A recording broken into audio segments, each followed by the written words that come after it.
Late afternoon, as the weary sun began to set towards the west above Dominic City, casting a hot foreboding of the coming summer. Within one of Dominic City's most established schools, Dominion High to be precise. Inside the swimming team's locker room, a bloody corpse, stuffed into one of the lockers, suddenly revived with life. Miles gasped desperately for air, feeling the tight corners of the suffocating space try to squeeze the life out of him once more. His veins coursed with adrenaline. His limbs jolted outward, breaking the locker door with a loud bang. Shit! Cursing in desperation, Miles lounged out of the locker and fell on the ground with a rough thud. His usually unrattled heart was beating faster than he could count, causing him to heave roughly as he stared at the ceiling lead light, both exhaustion and thrill filling him to the core. I escaped, managing to catch his breath, Miles said as he remembered the billowing siren behind him moments ago, before he dived into an alley and a gunshot echoed. Ha! Suddenly realizing his surroundings didn't seem right, Miles quickly sat up and scanned with his gaze. His nose caught whiff of the mild scent of chlorine as a row of lockers was presented to his view. Befuddled, he glanced down to see his hands stained in blood, and even more so, unfamiliar. Tracing the trail of blood, his eyes landed on the open locker which was even more stained with blood. What's happening? Not freaked by the sight of blood since he was a young psychopathic killer himself, he only felt intense confusion. None of this made sense. And was this even his blood? What happened? Congratulations! Taboo stepson system activated. Before he could react, an holographic screen appeared in the hair. Startled, Miles leaped back in fright, not expecting what came next. Initiating the host. A cold, emotionless voice rang in his head, and at the same time a series of images flashed through his mind. Ah! Miles grunted as a sharp pain tore through his being. His eyes and muscles bulged, the confusion he felt swallowed by a swarm of alien emotions.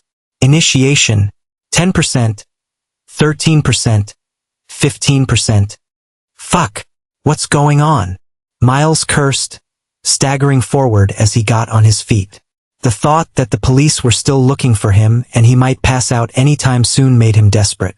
He moved through pure girth and pushed the door open with a loud bang, staggering into a wide, spacious indoor pool hall. What the fuck, arg? Miles clutched his head. Having never seen a place like this before, moving through the unimaginable pain, his eyes instinctively darted around. This, Miles thought, drifted for a moment and the sharp, throbbing pain in his head vanished for an instant. Never in his wildest dream did he think he would stumble upon a sight as such. The three identical blonde girls met his gaze in shocked stupefaction as if frozen in time. They were all nude, displaying their assets in full glory. A millisecond was all it took for Miles to calculate the mass density of their standing firm boobs and compare their assets together. The girl standing on the deck of the race pool had the biggest pair of frontal assets amongst them. Those sizes were far above her age, in fact. Whilst the girl sitting on the deck with her back against him but tilted her head to glance behind, had the biggest back assets among them. Her visible ass cheeks alone appeared like apples. However, her frontal assets were moderate at best. The most eye-catching was the girl at the center. She had just stepped out of the pool. Dripping wet, her body was like an embodiment of the two next to her but in early stages. Her proudly standing tits perfectly aligned to accentuate her ass, even if it was just a peak. Suddenly, all three girls erupted with a high-pitched scream and dived back into the water. The sight of the blood-covered Miles was something that would torment their dreams tonight. Initiation, 40%. Miles stumbled as he ran with no idea as to where he was headed. Somehow, he eventually escaped the school premises and finally gave out where he thought was safe. 100%. Initiation complete. All updates and customizations have been incorporated. Ha! Miles' eyes opened to the darkened sky. He grunted slightly as the aching throb in his head vanished. His eyes no longer held confusion but clarity and realization. Turns out he actually died from being shot on his jailbreak attempt.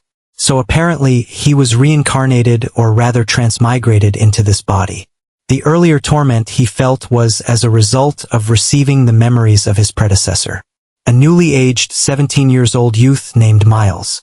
Based on his memories, Miles was an innately weak youth and nerd who was constantly being bullied to the point fear crippled him at the sight of his bullies. In fact, his life was nothing to write home about till he was accidentally killed by his bullies and stuffed into the swimming locker room. Miles clenched his fist in fury. Good thing I happen to be a killer mice dash. Ding, ding, ding. The system has sensed a deep grudge and thirst for revenge from the host. Generating mission. Ding. Mission. Sweet revenge received. Sweet revenge. Instead of just taking out your prey, there's always a sweet, cold, twisted way for revenge by making their lives a living hell. Ding. Targets responsible for your death identified. Daniel Carter, Kevin Miller, Tyler Anderson, Ben Harris, Chris Morgan. Dash? Premium rewards guaranteed FO. Are each. Miles as he stared at the holographic interface in a daze. Right, I also now have a system called the Taboo Stepson system. Miles let out an exasperated breath, only to realize he was in a dumpster due to rotten stench over him. Shit! He hurriedly jumped out to see a busy street with passers-by throwing him a weird, disgusted look, not caring about the bloodstains. Talking about being a stepson, I better get home quick before my stepmom and sisters realize I haven't been home. In the previous Miles' heart, home was a place he held in high esteem due to the love and warmth his stepfamily gave him. It was the only place he was ever loved. And to think they were supposed to receive heartbreaking news of his death a day or so later filled him with hate. Don't worry, buddy. Although you're no more, I'll help you take care of your family and be the guy you always dreamed of. Your murderers won't go unpunished either. Suddenly Miles felt the turmoil in his heart finally calm and disappear. He glanced around and boarded a taxi using the $10 he found in his pocket. Sunflower Estate. According to his memories, the ride wouldn't be more than 7 minutes. In the meantime, he ignored the glance of the driver and called out the proclaimed system in his mind. An holographic screen popped up in an instant, judging by the driver's lack of reaction. Miles knew he was the only one that could see it, just like in novels. Taboo Stepson System. Host, Miles Sinclair. Age 17. Physical stats. Charm 5. Intellect -50. Strength 15. Agility -15. Stamina 13. Dick size, 7 inches, 3 centimeters girth. Ability, cold-blooded heart. Ability to suppress emotions entirely while instilling fear, dread, or paralysis in others. Enables ruthlessness. Talents, genius, exceptionally high innate intellectual ability. Skills, quick calculation, polyglot, logic puzzles, writing. Taboo harem, none. Taboo points, 0. Taboo store purchase, strength card, talent, and several kink materials. Talent purchase and talent skills. Net worth, $500. Quest, family man, becomes a reliable pillar every woman in your household can rely and count upon. Progression, 0%. Mission, initiation package. Staring at the long list of nerd skills Miles quickly skimmed through. At least he had a good ability which seemed to have stemmed from his previous life. Oh look, I already have a quest. While noting the difference between quest and mission, Miles' eyes darted to the golden series of words, consistently shaking at the bottom of the interface. Initiation package? Clicking on it nonetheless, the holographic screen dissolved to form a wrapped golden parcel. Ding! Initiation package. 1 ability card and $5,000 deposition.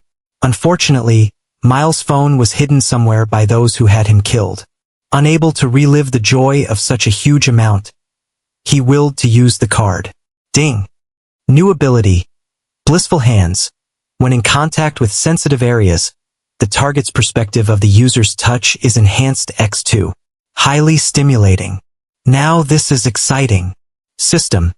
How can I increase my taboo points? Ding! Taboo points can be earned by completing quest, missions, and bonus for each orgasm you make a woman or lady experience. Seemingly wanting to explain everything in one go, the system continued. Taboo points can be used to exchange for cash and purchase of stats, talent, and ability cards. Literally anything in the taboo store. Miles didn't hesitate to tap on the store icon after hearing this. A game-like store appeared before him. +2 strength card, stamina, basketball talent, football skill, spinning pass, taekwondo talent. You gotta be kidding me. To think he could purchase praise talents and even sub-skills. Miles felt nothing but thrill. From the look of it, he could also purchase stat cards to grow stronger. Just what he needed right now. This body was too weak. 10,000 taboo points for a talent card? 200 taboo points for a +0.5 stats card? 20,000 taboo points for a single ability? Although he was yet to know the value of a taboo point, these numbers definitely weren't cheap. Just then, the taxi came to a stop. "We are here." The driver's voice brought Miles from his daze. Through the window, he saw the estate gate and a few security personnel on standby. "Thanks." Miles paid the cab and walked through the estate gates without being stopped or queried for his blood-stained appearance. The only thing he got was the security's pitying look. His fame of being a bullied kid had long since spread across the estate anyway. The sky had completely darkened when he reached their house. Sunflower Estate was a residential area for mid-class families and those planning to become high-class. It featured similar duplexes that only differed in sizes. Added that all the buildings had a balcony. Small flower gardens next to the driveway was also a common sight. Seeing that there was no vehicle parked by the driveway, Miles let out a relieved sigh and stealthily walked into the house. As expected, the house was oddly silent. Catching sight of the stairs, Miles hastily ran towards it, hoping not to bump into anyone. Miles? However, just as he climbed the stairs, a shocked voice called out from behind. Miles? Just as he climbed the stairs, a shocked voice called him from behind. Slowly tilting back in a clockwise manner, Miles saw it was Josephine, his fourth stepsister, but in this case sister. "Oh hi!" Abruptly turning with a smile, Miles couldn't help but be momentarily drawn by her poking nipples through the loose singlet she wore, paired with the tight basketball shorts that exposed her toned long legs. They attended the same high school. She was a senior while he was a junior. "Oh no, Miles. They bullied you again. Those pig bastards." Josephine shot towards him in a panicky manner mixed with guilt, while touching his body for any sign injuries. "Are you hurt?" She quickly examined his blood-stained uniform and asked with worry in her eyes. "What a lucky step-brother you were. Having such an endowed beauty caring so much about you." In this brief moment, Miles couldn't help commending his predecessor. Yes, I'm fine. I'm okay." To Josephine's surprise, Miles didn't avoid her gaze or answered with his usual meek tone. "Shit. I acted out of character." While he had this thought, Miles realized he wouldn't be able to put up with the act for long and decided to go with his normal self. "They'll probably think I went through a mysterious growth anyways." Just as Josephine was about to overcome her surprise, Miles shocked her even more. "You look pretty today, Fine." Fine was her home nickname. Flashing her a bright smile, Miles resumed to climb up the stairs in an adept manner while leaving Josephine dazed as she watched his departing back. A few moments later, her eyes glinted in realization and a blush crept up her cheeks. "Did he just compliment me?" Undersir. Meanwhile, without realizing that his casual compliment had caused a ripple in his sister's heart, Miles made sure the door was locked tight before breathing a sigh of relief. "Wow, were you the king of nerds or something?" Miles' room was beyond neat. Not only was his bed tucked appropriately, about 3 bookshelves occupied the space of his room alongside a reading table. Everything was kept in order and clean. Without another words, Miles began taking off his clothes and stepped into the shower. Minutes later, he was standing before the full-body mirror Margaret happened to gift him on his recent birthday. Staring at his reflection, Miles scowled at his underweight frame. His body neither had muscles of definition, just a pair of long limbs that made him tall but could easily break like a twig. In his memories, his body usually had all sorts of swollen red marks from being punched by Kevin Miller and his cohort of jerks. But surprisingly, the body before him was unblemished. Miles fell into disbelief. Right? Just like the injuries of his death healed, this body must have been revived to prime condition. But still, why look like a malnourished bastard? Unable to bear the sight of his own reflection, Miles put on his clothes, a baggy sweatpants and shirt made by his thin frame, staring at the mirror once more. At least I don't wear glasses. All I need is a new haircut. His predecessor's taste was too modest. Knock, knock. Just then, 2 steady knocks interrupted his thoughts. Mom is back. Dinner in 10. Josephine announced through the door. Okay, we'll be down 5. Miles responded loudly. Outside the door, Josephine froze in her steps. Did I misheard him? But no, Miles' voice was as clear as ever. What's up with him? Unable to shrug off the strange feeling, she descended downstairs to set the table. 5 minutes later, just as stepped outside his room, Miles accidentally bumped into a figure. Ouch, damn it, bro. Cassie whined as she clenched her toes. I'm sorry. Quickly retreating, Miles stepped back. It's nothing. Without giving him a glance, Cassie walked off. Damn. Cassie was a slender goddess. Wrapped in sweatpants and a very short crop top, her defined waist was a sight to behold. She was also his 5th sister and just a month behind in terms of age. Miles tagged behind and they both descended down the stairs. The dining table was all set. Josephine was spotted next to a woman like they were discussing something. Miles, you're here. Miles, you're here. Sitting at the head of the dining table was Hannah Sinclair, Miles' stepmother, in a loose singlet and open white jacket that didn't hide the prominent shape of her nipples. Hannah was a woman in her early 40s yet looked 7 years younger with hydrated skin and neat brows that spoke volumes of how disciplined she was about her life and appearance. Not to talk about her MILF frame, she was a director at Loom Horizon, a rising nationwide company that was based in tech and environment. However, growing up after his dad passed away, she never really had time to spend time with him. Always up for work at 7 and got back early into the night. Knowing she was working her butt off for the family, neither Miles or his sisters ever complained but gathered every night to have dinner. Hi Mom, welcome back. Miles casually swung in, drawing back the chair opposite to Josephine and took his seat. Inhaling the scent of toasted cheese wafting from the plate of casseroles, Miles' bright smile froze as he realized how strangely quiet the atmosphere was.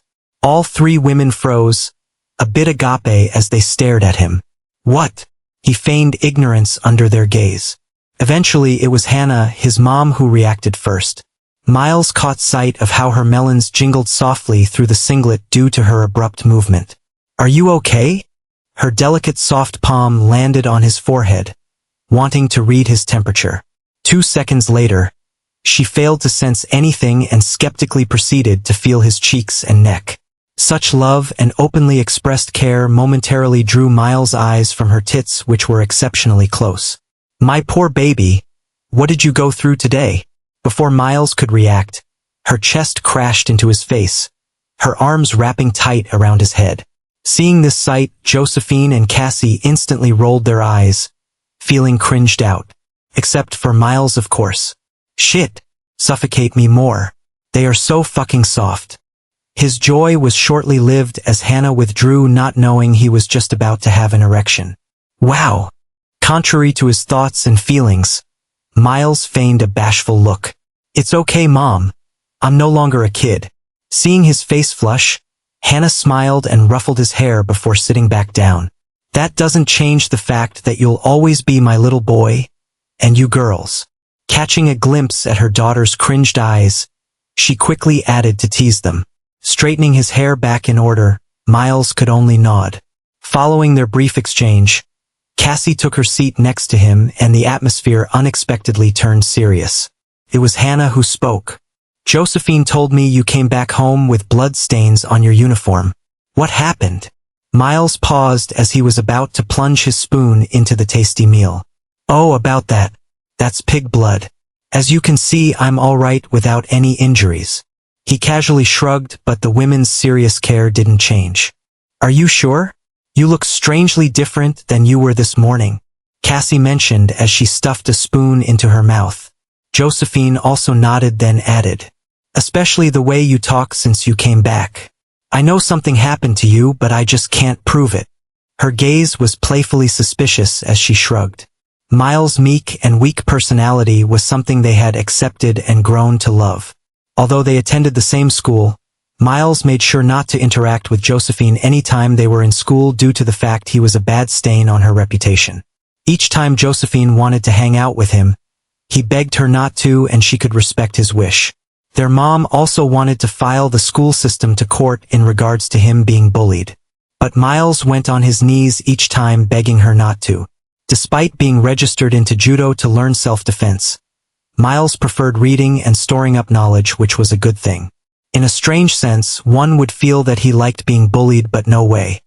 Revealing a thoughtful expression, Hannah also added, "Your energy and vibe has totally changed." This time it was Miles' turn to roll his eyes. "Tisk, you'll better stop treating me like some kind of princess. From now on I'll be the man of the house," Miles playfully announced while stuffing a mouthful of a casserole. "It seems like someone has finally grown some balls." Language Cassie. The dining atmosphere lightened with laughter and jokes as the family ate. In the ladies' hearts, they wholesomely accepted the changed Miles. Soon Miles helped Josephine to wash the dishes, declaring that she was a beauty and shouldn't be stressed further. Sure enough, his sister blushed and left the kitchen for him with a good night. In the meantime, Miles arranged his thoughts on how to go about with the systems when the door opened and a figure stumbled in the quiet duplex. "Deb!" Miles called out to the drunken figure, murmuring curses to herself as she pointed her shaky fingers at him. Chapter subtitle: I Have a Better Way. "Miles, since when did you have a twin?" "Ha ha ha dash." She wobbled and then proceeded to flip off her shoes by resting her body on the wall. As he watched her try to catch her breath, Miles couldn't help but think. Deborah was his second oldest sister, aged 24 or so and a graduate. She was tall and naturally curvy with a defined waist that set her apart from your regular lady or girl. She was a classic baddie in her prime with a single nose piercing that made her look hot as a gooning material in full clothes. She shared two striking properties with her mom, Hannah: a thick booty and big tits that aligned perfectly to her frame. But even with all these, according to his memories, Deb was a good girl. She had the look but didn't live like it. For Miles' entire life, he only saw her with one dude, her fiancé. She also dressed appropriately and never lived a wayward life. Even now, she was wearing a long-sleeved turtleneck shirt that highlighted her big bust, paired with neat blue jeans that exhibited her thick long legs. According to his memories, this kind of scene never played out before. Something must have happened. Deb tried to take a step but then swayed off her balance. Miles reacted swiftly and grabbed her waist, saving her from the fall. Burp, as her body cushioned against him, letting him feel her voluptuousness and soft milkers in his embrace. Miles instinctively scrunched his nose at the heavy scent of hard liquor oozing from her. "Geez, what's wrong with you, sis?" Miles said as he helped her arm over his shoulder, while wrapping his other arm tight around her waist. "Burp, cute. You want to know?" Her flushed cheeks stretched to form a cheeky smile, hiccuping afterwards as if to hold back the dam of tears threatening to spill through her eyes. She waved her free hand in the air and waved it to the thin air before grabbing his shirt and clenched it tight. Her head slung on his shoulder and she began to laugh. Ha ha ha dash dot. Her laughter wasn't loud enough to wake their mom, who was a deep sleeper, but Miles doubted if the other two girls heard it. Directing her steps towards the nearest couch, her squishy boobs were beginning to awaken his virgin dick. "Burp, you know Ethan, right?" Her voice gained a momentary form of clarity as she began to narrate while Miles gently sat her down.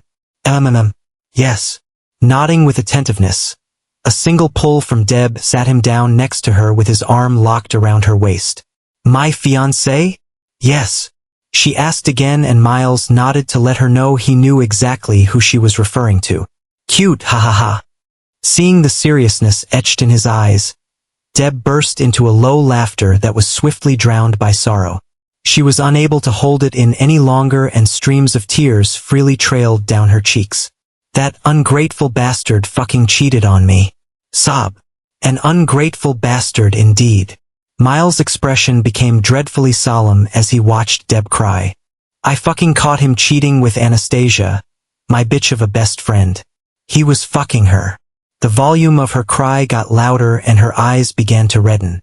Despite all I did for him, I sucked his dick many times and even gave him boob job once. He has the guts to tell me Anastasia had a nice cunt. Huh? You've got to be kidding me. Don't tell me she's still a virgin. Miles was momentarily dazed by the sudden information that he forgot to comfort her. Miles? Her sobbing voice broke his daze. I'm so sorry. Come here, I'll make him pay for what he did to you. Same with that bitch Anastasia. They'll pay. No one dares mess with my family. Deb smiled and swiftly snuggled into his embrace, her full chest pressing into him with all their comfort. Her head lowered just below his chin, while she sniffed and sobbed quietly. No longer holding back, Miles began to rub her back comfortingly and patted with slow, steady rhythm. Soon, Deborah's sniff died down, not ashamed in the slightest that she was in her younger brother's embrace. However, as silence unfolded between them, the atmosphere slowly turned strange. Especially now that she had vented out her misgivings, Deb was back to her drunk self. In Miles' embrace, she began to feel a strange heat seethe through her body. It was when she tried to adjust her body that Deb finally felt it. Miles' bulging erection pressed against her abdomen. Surprisingly, she felt neither repulsed or thought of her brother as a pervert. To be quite honest, she was also a bit horny herself due to the vodka she had taken. The thought of her shy, naive brother getting hard also excited her. Deb silently unfurled herself from his embrace herself and turned to straddle his legs. Their eyes met and she revealed a cheeky smile. Smooch! Deb pounced on him, latching her lips on his and began to suck his tongue with so much intensity. Going with the flow, Miles reacted but was unable to match her speed. She completely outclassed him and was like a lioness in heat. Smooch! Smooch! Smooch! Her tongue savored and explored his mouth. Just as he was having second thoughts on grabbing her thick huge ass, Deb grabbed his hands and placed them on her rear asset. Smooching. She began to grind him erotically. You expect me to reject this? Miles cursed his brotherly conscience and made sure his hand was firm over her ass. Despite the hindrance of the jean pants she wore, he could feel just how thick her big ass was. It was a feeling he couldn't comprehend when coupled with the sensation of her boobs pressed against him. It all spiraled too quickly, when Deb was about to pull up her shirt when she felt Miles' firm grip around her wrists. Stop! Let's not do this when you're drunk. Miles stopped because he knew witnessing her caged boobs in whatever color bra she had underneath would be the last line for him. While his conscience was a huge part of it, he feared being caught red-handed by the rest of the family.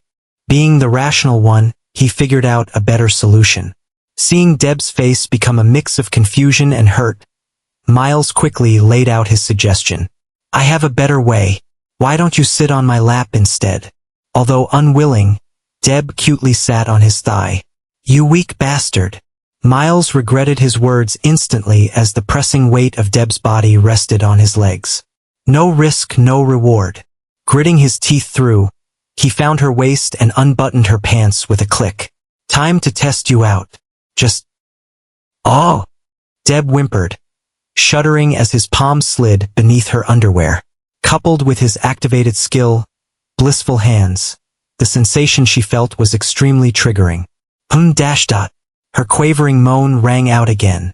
Miles slid his finger between her folds, soaking in her virgin wetness and groping her big boobs with his other hand. Oh! Feeling so much pleasure than she had ever, Deb melted into his embrace, grinding her body against him and encouragingly guided his hand to squeeze her breasts tighter. Unfortunately, with both her clothes and bra on, there was only so much he could feel while squeezing. But that didn't lessen the thrill of this experience. To think he bumped into such a scenario in barely 12 hours of his transmigration. Miles thanked the gods within his heart and began fingering his stepsister. Deb whimpered softly, gyrating her waist to match the pace of his thrusting finger. Oh! Finally unable to take it anymore. Her body stiffened and a wave of her sweet nectar flooded Miles' palm. Damn! What am I going to do? Just as he was about to think of an excuse to resolve what they had just done, Miles felt Deb soften into his embrace, her breath becoming as subtle as a kitten's. Are you kidding me? Or did she actually get knocked out by my fingers? Having this thought, Miles smirked inwardly. Still cautious, he nudged her slightly. Deb!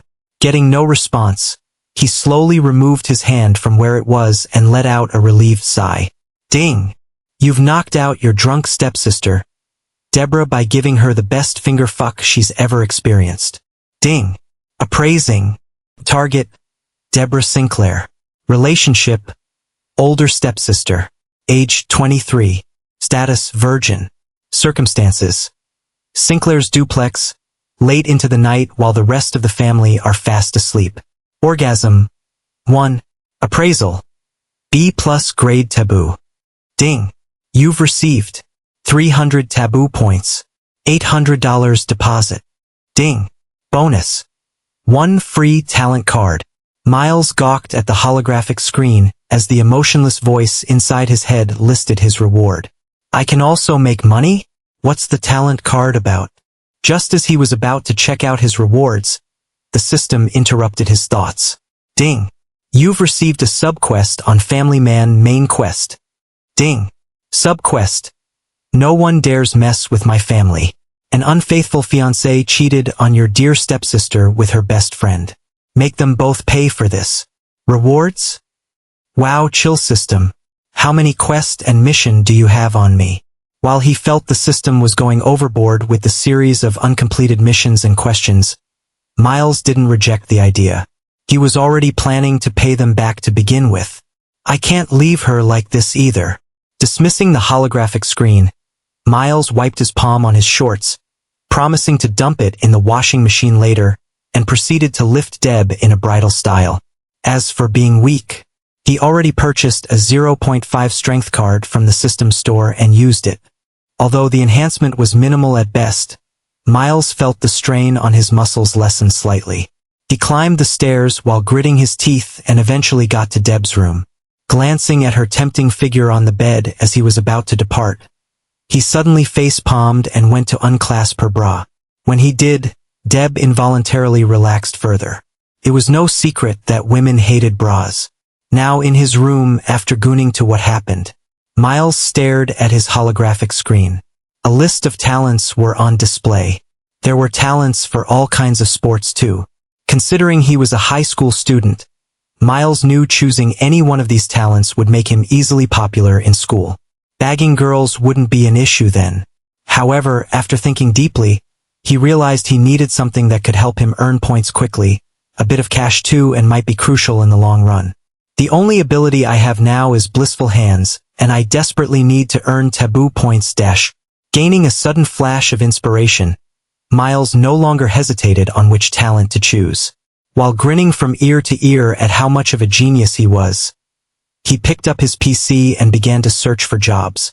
Either by luck or fate, he got booked for an interview for the job he wanted. Before being abducted by the Dreamland, he thought about how to complete the system's mission and his growth. Early the next morning. ZZZZZ. ZZZZZ. ZZZZZ.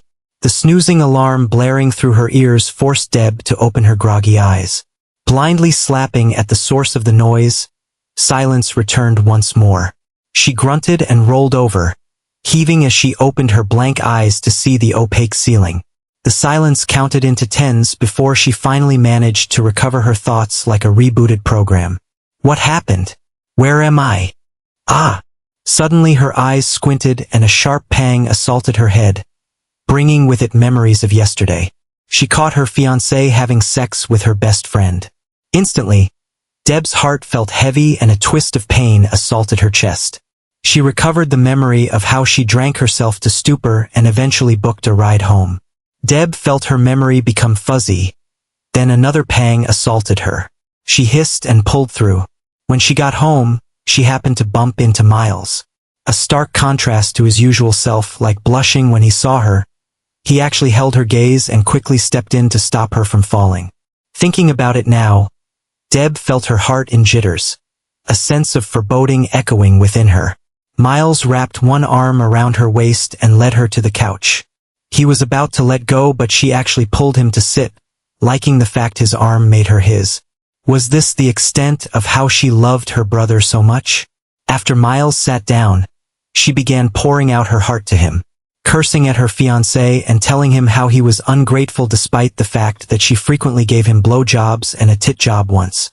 "What did you do, Deb?" Deb muttered in disbelief, dazed as memories of what happened next flooded her mind. After Miles swore that no one messes with his sister, she blushed and wrapped him in her embrace. Things escalated quickly and she straddled him on the couch, proceeding to initiate a lustful kiss. She even placed his hands on her ass. At this point, Deb's face was completely flushed and her inside turned moist.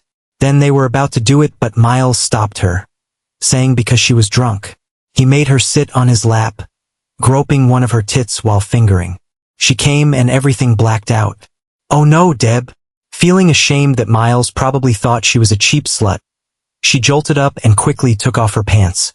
Indeed, it was real. Her panty was stained with her own fluid. Deb realized she was still in yesterday's set of clothes and was about to stand to quickly shower when she noticed that her bra was on but unclasped. Did he? Her thoughts trailed, blushing in shame of how thoughtful he was. Meanwhile, without a clue as to the upheaval of emotions going through Deb's head, Miles got down to discover his mom, Hannah, had gone for work early around 7 a.m. Cassie also tagged along to be dropped off at her ballet school. In this family, everyone worked hard and had their eyes set on becoming someone great. Other than Cassie, Deborah, and Josephine, there was also Victoria, the oldest, an art curator who traveled the world, and Vanessa, who was in college, third sister. Morning fine. Being the family chef, Josephine was in the kitchen but pressing her phone. "That's a surprise, you came down." Josephine threw him a glance but was stunned to see him already close to her as he grabbed the plate of bacon and egg, offering to kiss her on the cheek. She tilted her neck and accepted his gesture of love, unable to comprehend what just happened. Smirking inwardly, Miles acted oblivious and began to scarf down the dish. "Huh? What's with the suit?" After managing to catch her breath, Josephine's voice rang behind as she finally paid attention to what he wore. Sure, Miles had always been a geek nerd and dressed modestly each day, but he wasn't crazy enough to put on a suit on a Saturday morning. "Oh, I'm going to apply for a part-time job interview. Geez, I'm already late." "Right, Deb came home drunk last night. Can you please help me order her a hangover soup? I'll credit you when I'm back." With that, Miles dashed out of the house, leaving Josephine to ponder everything he had just revealed. He's applying for a part-time job? Does Mom know? How in the hell did Deb come home drunk too? Josephine ran into Deb's room and heard a squelching sound. 30 minutes later, Miles walked out of a phone store with a brand new phone bought with the system's cash reward. 10 minutes later, he arrived at his destination, a spa named Tranquil Touch, and stepped inside. "Good morning. Welcome to Tranquil Touch Spa." Walking into the building, Miles was welcomed into a cozy reception area by the receptionist, who was a lady in her late 20s, with rather mid-attributes. His silent gaze took in everything as he nudged his tie and stepped forward. "We offer facials, body scrubs, steam bath, hydrotherapy, aromatherapy, manicure and pedicure services. Which would you like, sir?" The receptionist heaved to catch her breath before concluding. Seeing this, Miles awkwardly scrunched his nose with a faint smile. "Actually, I'm here for an interview." Sure enough, the lady's face went through an instant transformation after she froze. "Oh, how may I help you?" Forcing out a smile, she replied while inwardly cursing Miles. "I was hoping you could help direct me to the boss's office. There, the office at the opposite end of the corridor." "Thank you." Miles nodded appreciatively and walked away. Of course, he could feel her glare boring through him alongside a hiss. There were 5 doors on each side of the corridor, each leading to a spa room with different specifications based on the door tag. Upon reaching the last door, which was an office, He stopped and took a deep breath. Last night, after careful consideration and a sudden flash of idea, Miles chose to unlock the masseur talent. A talent that made him able to read the sore spots on a person's body and also identify which part needed his foremost attention with a sense of what to do.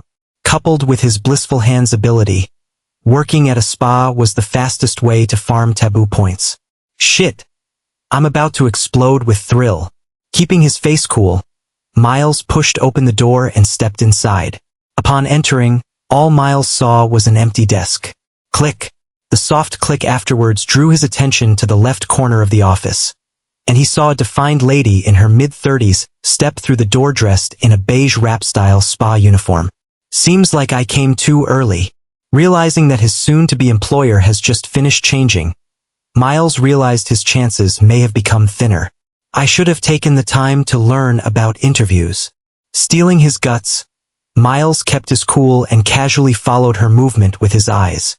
The woman swept her dark blonde hair behind and threw a quick glance in his direction, before settling behind the desk and turned on the PC by the side.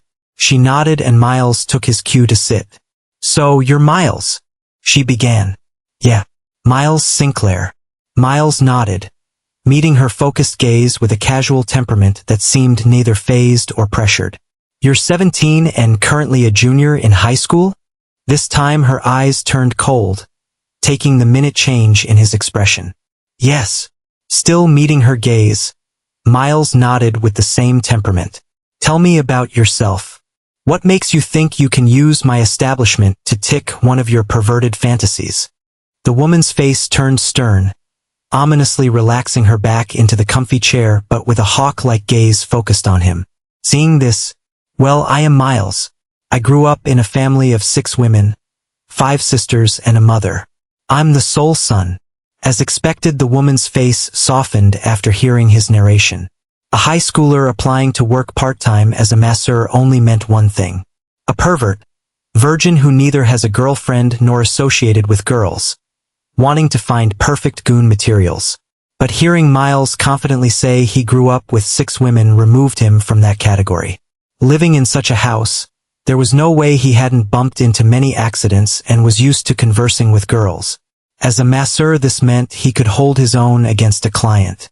Although his face doesn't look bad, his frame doesn't fit the idea of what a masseur should look like. He looks more like a nerd.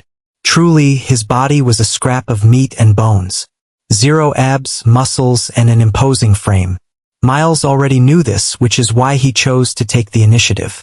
I am also from an historical lineage of masseurs that served the England royal family for 2 centuries. The woman stared at him with a skeptical look, obviously trying to hold back her laughter.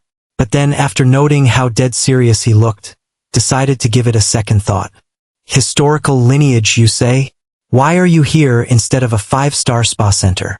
Finally, relieved to the core, Miles revealed a smile. Seems like he was truly going to get this job. Exactly. I am here to refine my skills, not to be employed. If you choose to let me partner with you, my services for today will be free and I get to receive 10% for every client I work on.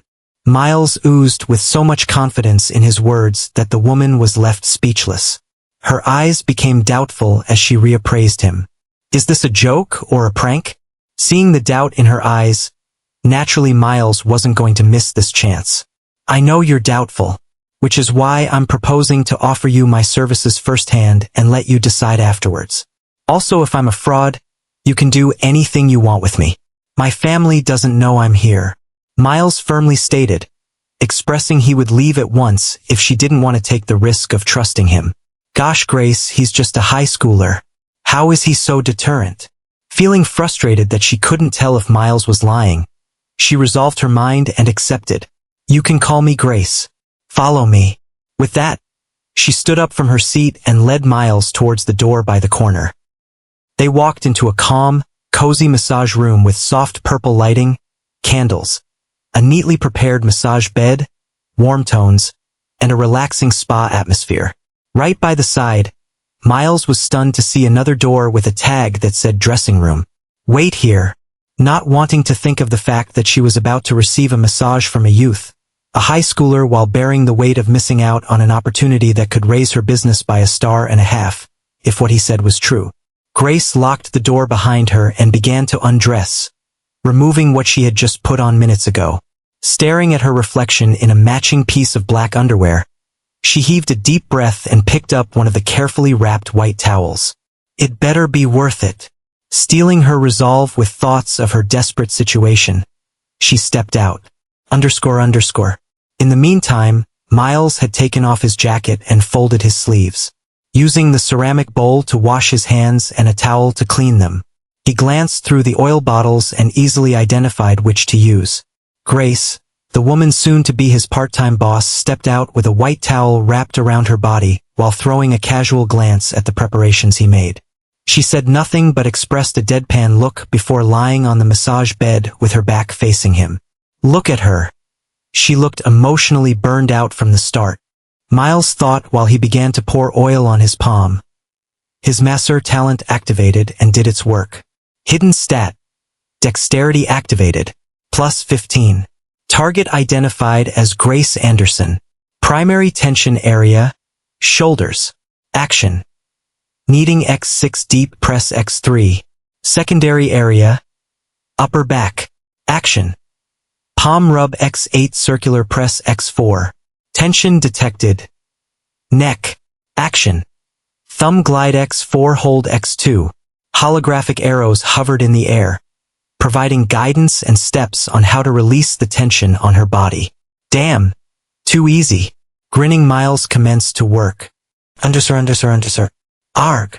The silence in the room shattered the instant Miles' palm came into contact with Grace's shoulder, embedding into both sides with firm softness.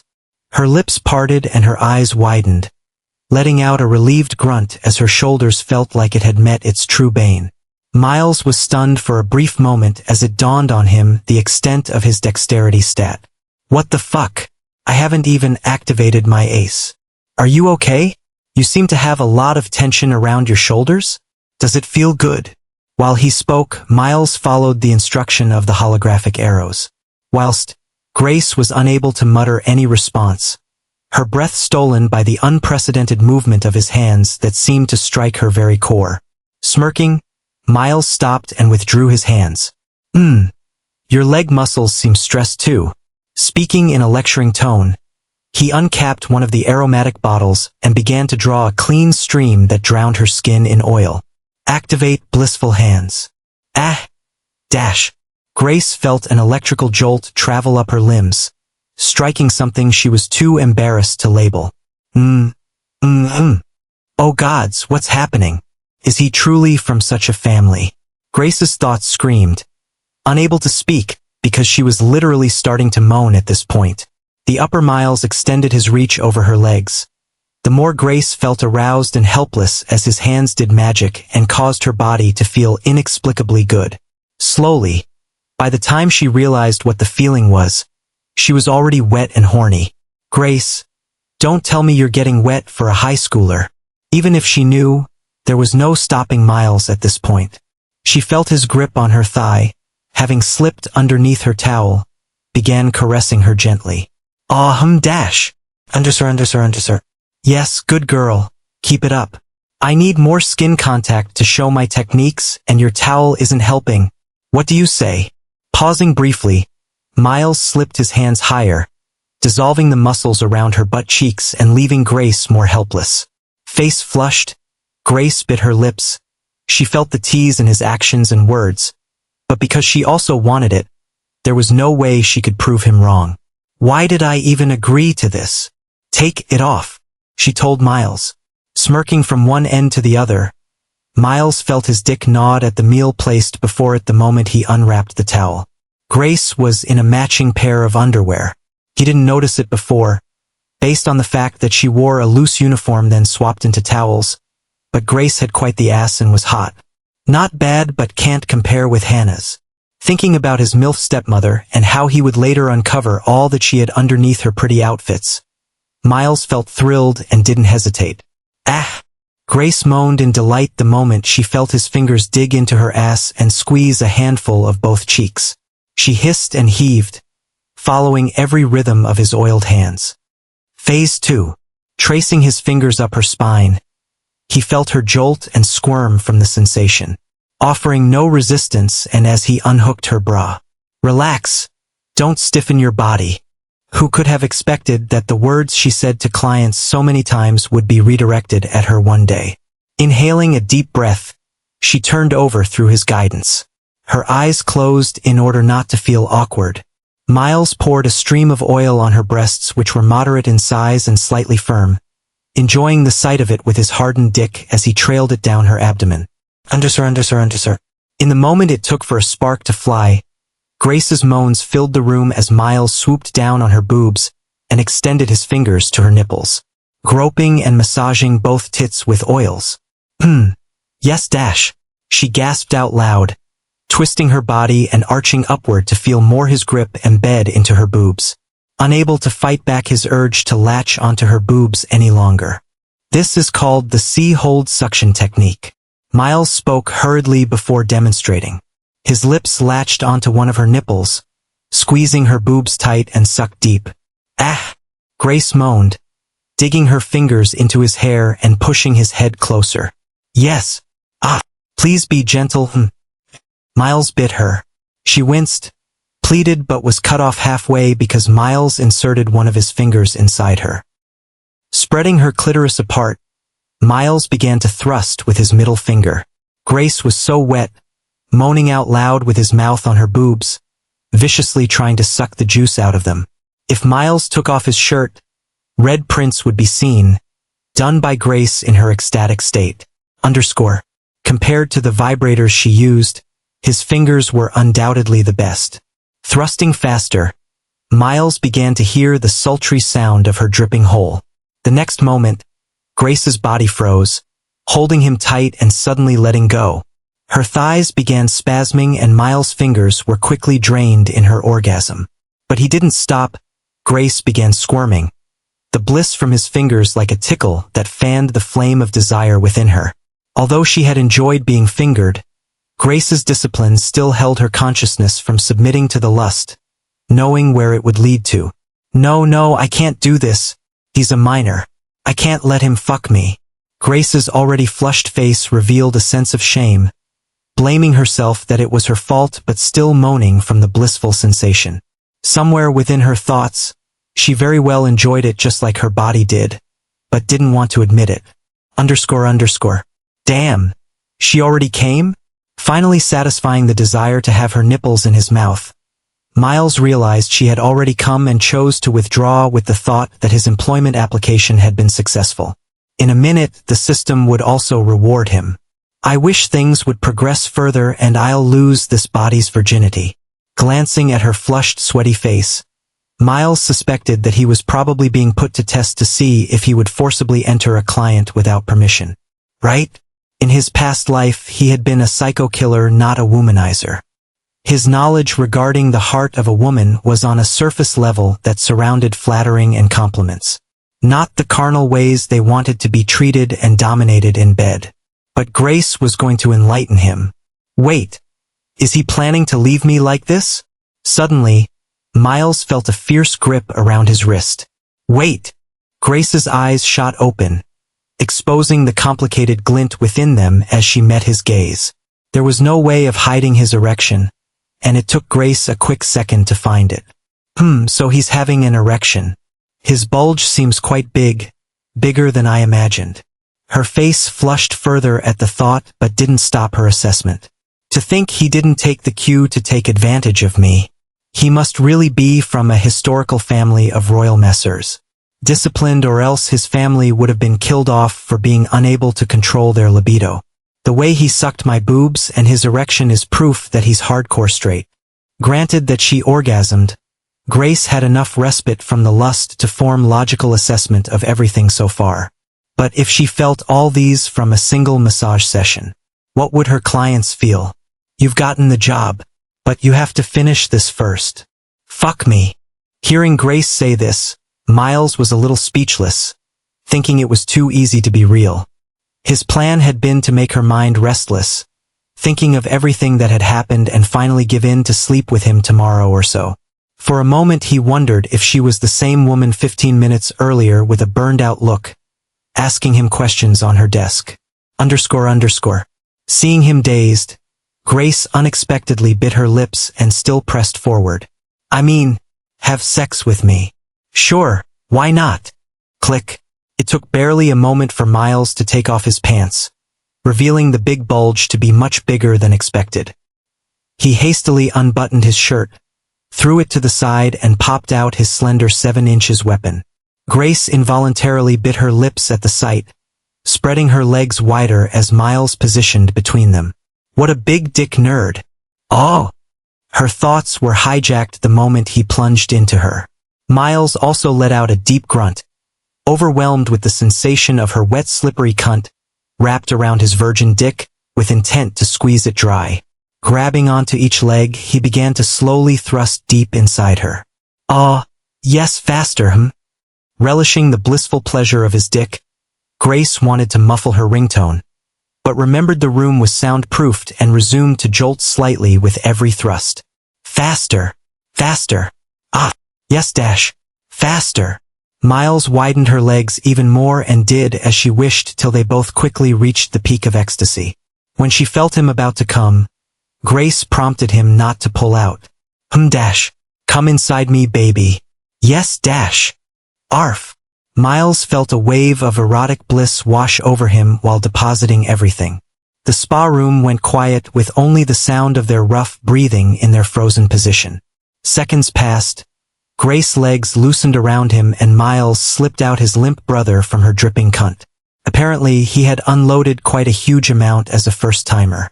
Thinking about the fact that she was going to feel his seeds inside her all day developed into a sense of thrill he never expected, making Miles realize there were other things than killing.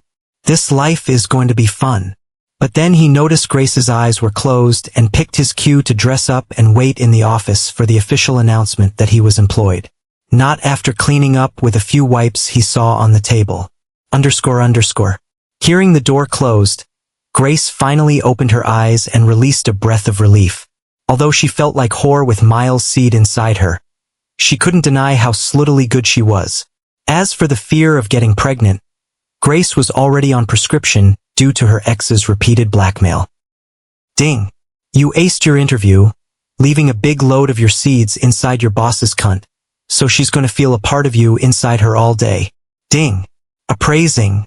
Target: Grace Anderson. Relationship: boss. Age 32. Status: experienced. Circumstances: a test of skill verification escalates into a memorable scenario inside the VIP spa room. Orgasm. 2. Appraisal: a grade taboo. Ding! You've received 800 taboo points. $1,500 deposit. Ding! You've unlocked a title, Retired Gooner. Retired Gooner. After years of solo stamina training, you've felt home once more. Buff: enlarged penis girth when active. Debuff: solo training will be severely punished. Seeing this, Miles had a strange feeling that the system was displeased with the fact that he gooned last night after rejecting Deborah's attempt. Bastard! He stared at the list of his rewards and grinned. $1,500? That's like the pay of an established female porn star per shoot. While overjoyed by the thought of easily becoming rich, Miles felt the taboo points were never going to meet his demand. Plus one stats card was worth 400 TP. To gain noticeable increase in strength would need at least 5 stars card. I need more. This body is too weak. Let alone grow through the gym. I'll be easily ganged upon and thrown into the trash bin to die for real. Memories of his bullies surfaced and he clenched his fist for a moment then let go. I still have an ace. Just then, a soft click rang, intruding his thoughts as the door by the corner opened to reveal Grace in her formal uniform that hid her shape. She composedly walked to the desk, not giving him a glance till she sat and faced him. The office went silent. Noticeably forcing herself to keep calm, Grace spoke out.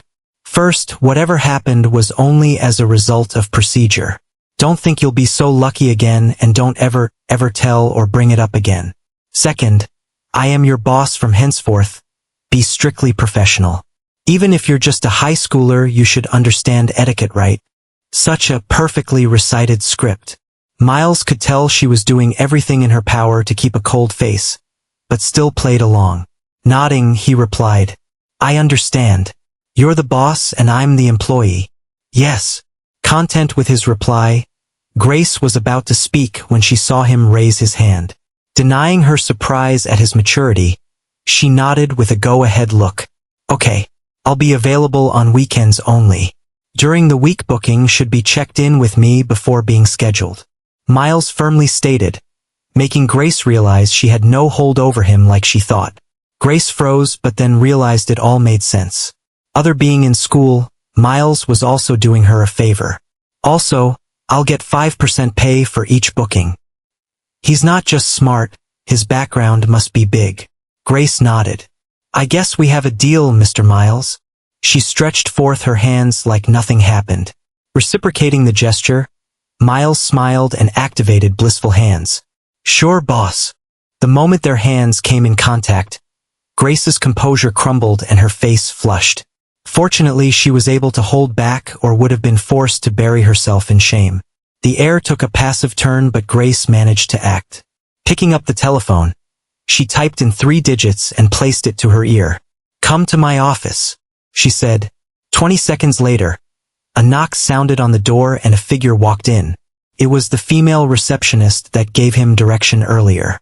Their eyes met for a moment and she gave him a weird look after noting his rumpled clothes but quickly diverted her eyes back to Grace. You wanted to see me? Yes. Grace nodded. I want you to add something new to our list of services. Tranquil touch signature. 5-star massage. Make sure to inform the VIPs and have the tech guy list it on the website. Ignoring the receptionist's surprise, Grace waved at her dismissively. What a boss! Miles watched from the side. After the receptionist left, Grace turned to him.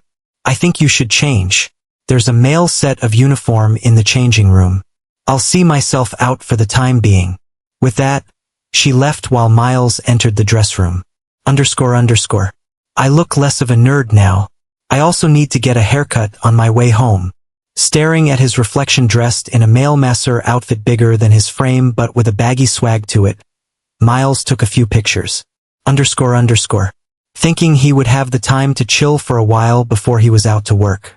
Miles had barely sat down when his first client walked in with her daughter, and it was someone he knew. 30 minutes earlier, inside a luxurious Honda driving down the road, 2 women could be seen. A woman in her early 40s behind the steering who appeared to be the mother and a girl in her youth who was focused on her phone, totally oblivious to her surroundings next to her. So baby, what do you think about going to the spa with me since your swim training got canceled? A little girl's time with mom. The woman, shaking her shoulders along with her wavy brown hair that screamed luxury, beamed a smile as she threw a glance at her daughter, who seemed strangely too focused on her phone than usual. Why not? Rachel shrugged out a response at her nagging mom, who was too desperate to spend time with her. In fact, her eyes never left the phone screen, filled with curiosity as she chatted with the other girls in the swimming team chat group. Earlier this morning, a pool of blood had been found inside one of the lockers, and a trail of bloody footsteps in the locker room.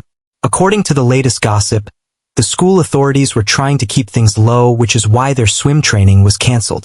After getting her daughter's approval, the woman wasted no time and took a sharp turn, deciding to head to her usual spa center, which was a minute away. Not long after, they arrived at Tranquil Touch Spa. And as fate would have it, they happened to bump into the owner, whose temperament was distinctively more attractive than ever. Grace also revealed a smile and welcomed her VIP clients. Instantly both women hit it off and Grace introduced their new premium services. It's all right. Why don't you try it out and decide after? If it isn't worth it, then don't pay. Hearing Grace's daring words, the woman smiled and took the bait. She was Carolina. To her side, Rachel tags along to see her mother off since they would both receive different massage before any other session. __. In the office, just as he stepped in, Miles welcomed his first client with a polite smile. She even brought her daughter along. They both crossed eyes, but the girl shunned his gaze away and resumed to focus on her phone. Damn. Meanwhile, Miles cursed inwardly in his heart, feeling the blow was too much to bear. Like every other beauty in Dominion High, his predecessor had a crush on her but felt too inferior to approach, which was a good thing considering the humiliation that would have been added to his plate. She was way above his league and class. Her boyfriend was even on the school's football team. She was also in junior year Class A while he was in B. From the look of it, his infamousness wasn't at a level to keep in memory. Don't worry, even if I can't have you yet, I'll try my best to find your mom for the time being. And this is... Before Miles could complete his thoughts, a voice interrupted him. It was Carolina. Slipping her wavy hair, she adjusted the grip on her branded bag. Perhaps it was because of his predecessor's attachment to her daughter. Miles hadn't given her a proper glance. Now that he did, he cursed Rachel. The apple doesn't fall far from the tree, they say. Fuck you, Rachel. Caroline was wearing a cropped denim jacket over a black maxi bodycon dress that accentuated her figure. Although she wasn't a MILF yet, her body was that of a celebrity when combined with her face card. Her hips drew a sexy thick curve. Her ass definitely was no less. The disappointing thing was that her breasts weren't big enough to suffocate his face between them, just bigger than the average. Replying to Carolina, "He's the masseur in charge." Carolina's revealed a look of doubt, then asked, "Isn't he like, too young?" Due to the fact his hair was covered by a cap and his masseur uniform mostly hiding his frame, Carolina couldn't conclude her suspicion. "His age is definitely a problem." Grace quickly jumped in. "No need to worry, he has been trained, tested and verified in this field. Ease your worries, he's up to task." Miles also bowed respectfully to show his etiquette. Seeing this, Carolina couldn't refuse and nodded. "All right, please take care of my daughter too." "Sure," Grace agreed. Carolina walked past Miles in her heels, entering the VIP spa room. Withholding a sly smile, Miles tagged along after receiving a nod from Grace. Seems Grace wasn't as decent as she looked either. Telling him to go all out definitely meant she wanted to squeeze a huge amount as fee. "My pleasure." Carolina lived the perfect housewife dream. Her husband was a wealthy tycoon. She had a handsome son and a beautiful daughter who were both in high school. She went on more shopping sprees than she could count and also spared nothing to keep her body in shape. Visiting the spa was part of her routine, and currently as she changed, wrapping a clean white towel around her body, she didn't think much of what was about to go down, just a bit curious as to what this 5-star massage was really about. Walking out of the dressing room, she saw the small comfy space had been set. Miles had lit the calming sweet incense and played a low serene melody. The candles were also lit. Miles gestured at the massage bed in a gentleman manner, specifying that Carolina lay on her back instead of her chest. This puzzled his crush's mother, but the middle-aged baddie complied. "Okay, before we begin, you should put this on. It will heighten your other senses." Miles spoke for the first time and brought out a sleeping mask. Carolina didn't respond but did just that. "I see. She's the kind of person that deems anyone outside her circle unworthy. What a prideful bitch. I wonder how you'll feel with my cock stuffed down your throat." Activating his talent, the system did its work and quickly pinpointed her stressed spot. Her shoulders, belly and feet. You've been driving much more lately than usual. Your feminine energy has been strained and locked in several places. I can see them. I bet your shoulders, waist and legs often ache." Miles spoke superstitiously like an illustrious doctor, his every word shocking Carolina, whose ears couldn't believe what she just heard. Indeed, these parts of her body often ached. However, she never told anyone about it and thought it was a minor that would pass soon. Her mind buzzed. How could this young masseur know this? But the next moment Miles' words completely rattled her. "How fortunate of you to have come to this spa. If you hadn't, this minor ache would have eventually faded in the next 2 days, but it would have left hidden imprints in your muscles, causing them to weaken and in turn make your body age faster." Carolina froze. If there was anything women like her feared, it was the thought of their body aging. She remained silent, waiting attentively for his next words. Let's start. I'll use my family's heirloom technique, but you'll have to unwrap the towel to feel truly at ease. Hearing this, Carolina was curious and nodded in relief. Though the thought of Miles seeing her in just her undies prompted her to feel nervous for a moment. She squashed the thought and stilled her heart. Humph, you wear a bikini on the beach every time, this is no different, she told herself. So under Miles' silent gaze, she slowly unfolded the edge of the towel and let it loose. A green plunge bra with matching lingerie panty was revealed to Miles, prompting his breath to become heavy as heat surged between his legs. Her bra held her breasts firm in its cage. Her skin was perfectly toned, without blemish, it aligned with her slender, flat tummy. The sight was extremely ravishing. Miles already pictured his cum spilled there. Meanwhile, Carolina felt like a sacrificial lamb, not knowing why, just that her body began tingling strangely like something was about to devour. Oh no, he must be looking at my tits. When she realized that Miles was feasting on her with his eyes, Carolina didn't feel bad or try to remove the sleep mask. Instead, she felt proud and satisfied by it. I haven't lost my charm, she thought. Just after, she heard Miles move behind her and a bottle uncapped. The next moment, she felt droplets land on her face, trailing down her chin and neck. What happened afterwards was beyond her comprehension. When she regained her senses, she realized she had just moaned out loud, and then the sensation of Miles' grip on her neck from behind caused her spine to chill. She inhaled once more, sucking a deep breath as Miles ran his fingers deep around her neck, then let go and extended his reach across her shoulders. This feeling, Carolina could barely think. Her mind melted into the sensation. Do you feel it? Is it here? Smirking down at her, Miles made his voice soft, speaking next to her ear, and listened to her illicit response. Yes. A shuddering voice that squirmed with pleasure and bliss.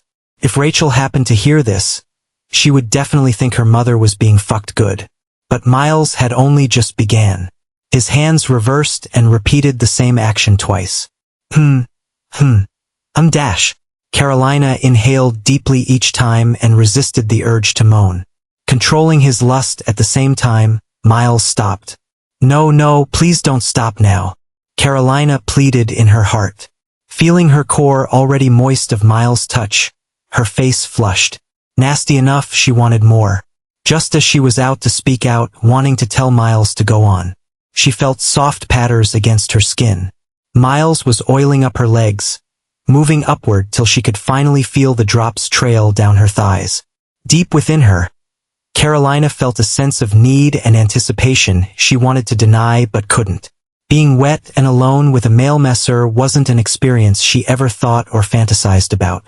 Despite being the sexy and hot woman she was, having eyes over her wherever she went and often dressed to get such attention, she was very disciplined in staying committed to her husband, not out of loyalty but from the fear that he had someone to watch her in secret. Cheating would make her lose everything. He literally promised her that.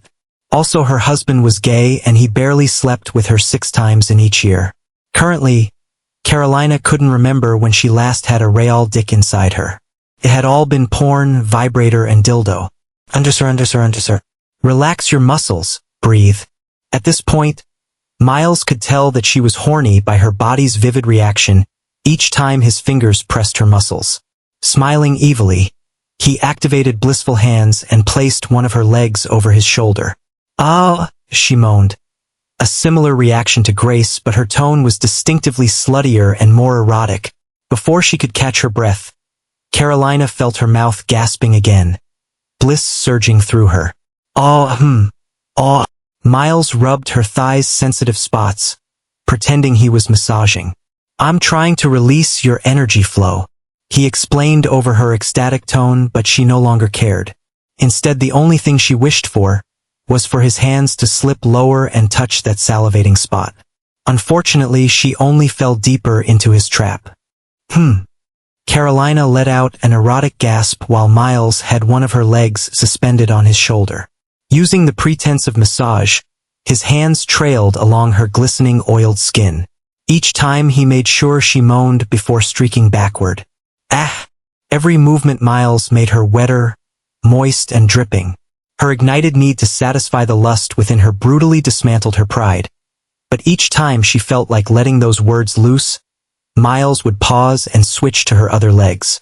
Please just fuck me already. I'm begging you, dash, aw. Unable to take it anymore, she pleaded, but Miles paid deaf ears. This time he lowered his hands much further, grabbed her ass and pulled back against her skin. Pleasure jolted through her and she moaned out loud. He didn't stop. She could barely grit her teeth to express the frustration and shame she was feeling. Miles lowered his hands once more and she grabbed one of them, unwilling to let go. I said fuck mmm. She tried to pose a commanding tone but ended up taking a deep breath due to the illicit sensation of his touch. She quickly let go. Why should I? Miles laughed, a wicked grin taking place on his face as he stared at her oiled body, desire and lust shining in his eyes, but he controlled them. To his words, Carolina bit her lips, unable to respond, with a heavy flush on her cheeks. What a slut! He lowered his hand and used his fingers to push her panty aside with ease, revealing her cleanly shaved clits gleaming with thick drool as run his thumb in between. Ah! In reaction to his touch, Carolina jolted in shock and hung her waist upward, leaning forward with trembling eyelids. A single glance was enough to tell that she was on the brink and desperately in need. However, the insertion never came. Miles smirked and spoke teasingly. Tell me you're a slut. A slut that wants to be fucked so bad and cummed in. Hearing this, Carolina felt her pride and esteem receive a huge blow. She had never been treated like this in her entire life. Anger and resentment surged within her.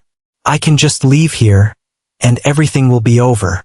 I'll sue the spa and make sure he rots in prison. She imagined Miles' face and venomously cursed him in her heart. But not even her own rage could save her. Betrayed by her body, Carolina only wanted Miles to do what he wants with her. I am a slut that wants to be fucked so bad and cummed in. Good girl. Miles inserted 2 fingers and her Carolina felt her whole body explode in ecstasy. The world around her dimmed and she couldn't hear herself screaming at the top of her lungs. "Aw, yes!" Squick, squick, squick. What followed next was Miles' finger fucking her at a fast pace and rocked her insides. Her pussy overflowed with juice that dripped on the massage bed. Say it again, Miles commanded. Aw. I am a slut that wants to be fucked so bad and cummed in. Again. Aw. I am a slut that wants to be fucked so bad and cummed in. Carolina's screams filled the room as she repeatedly called herself a slut with every thrust of Miles' finger. Feeling his arm ache, Miles decided to switch to the real deal. You wanna be fucked, huh? Yes, dash.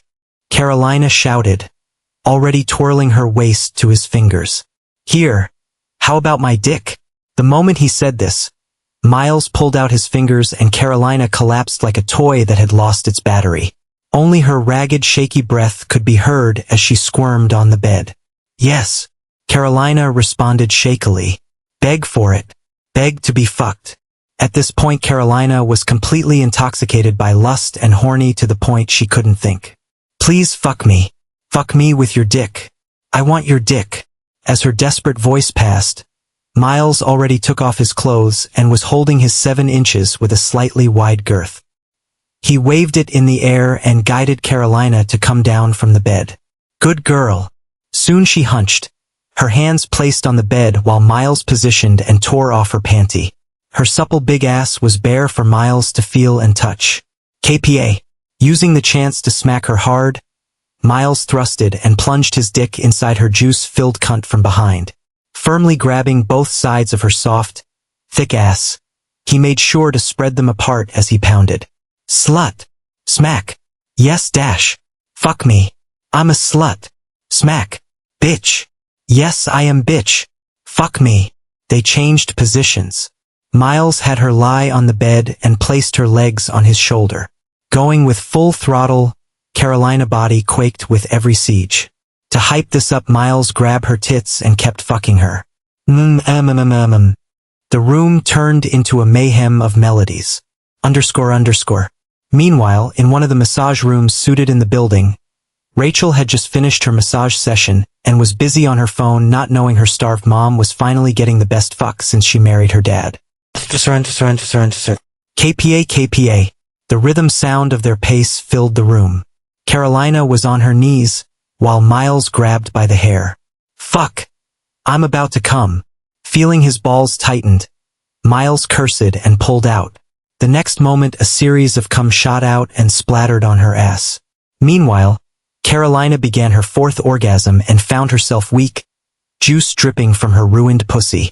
In the midst of it, her previous anger, pride, or whatever it is that made her feel superior had been completely eradicated by Miles' domination. The massage room welcomed silence once more. Ding! Impressive. Right after you aced your interview, you dominated your first client into submission. A 10 out of 10 satisfaction rate. Ding! Appraising. Target: Mrs. Carolina Armin. Relationship: spa client. Age 39. Status: married. Circumstances: a spa massage session is guided into a spiral of lustful domination. Orgasm: 4. Appraisal: B+ grade taboo. Ding! You've received 550 taboo points. $1,000 deposit. Miles stared at the holographic screen with doubts. His awarded taboo points didn't match his reward. Seems like the more orgasms I create increases my awarded taboo points. Currently he had the same towel Carolina had wrapped around her body earlier to cover his waist, sitting around a corner of the spa room. His whole body felt fatigued and drained. Miles could even swear he heard his joints creak one time. Fortunately, the other party hadn't been unscathed. After picking up her bra, he had watched Carolina take one-sided steps to the dressing room. Her hair was in disarray and her ass cheeks red with his palm prints. It would take at least 10 minutes to make herself presentable to her daughter again. Just as he had this thought, the system's holographic changed swiftly, causing him to raise his brows. Ding! Easter egg achievement triggered. Ding! In less than 24 hours since your transmigration, you've left a streak of deep impression on every woman you encountered. New system feature unlocked. Infatuation gauge. Only females with a favorability rating of 30% or higher will now be visible. The higher the infatuation, the greater likelihood of a taboo being completed. Resets after every hit. What the fuck? Miles saw the new system feature and couldn't believe what he was seeing. Before he could react, the holographic screen changed once more and processed a list of names marked with percentages. When he realized what they meant, his eyes widened as he read through them. Infatuation gauge. Chloe Beaver greater than 100%. Cindy Harper 99%. Deborah Sinclair 90%. Hannah Sinclair greater than 85%. Josephine Sinclair 83%. Cassie Sinclair 82%. Victoria Sinclair 82%. Vanessa Sinclair 82%. Carolina Armin 66%. Grace Anderson greater than 65%. Alice Hayes greater than 33%. Alicia Hayes 30%. Allison Hayes 30%. You have to be kidding me.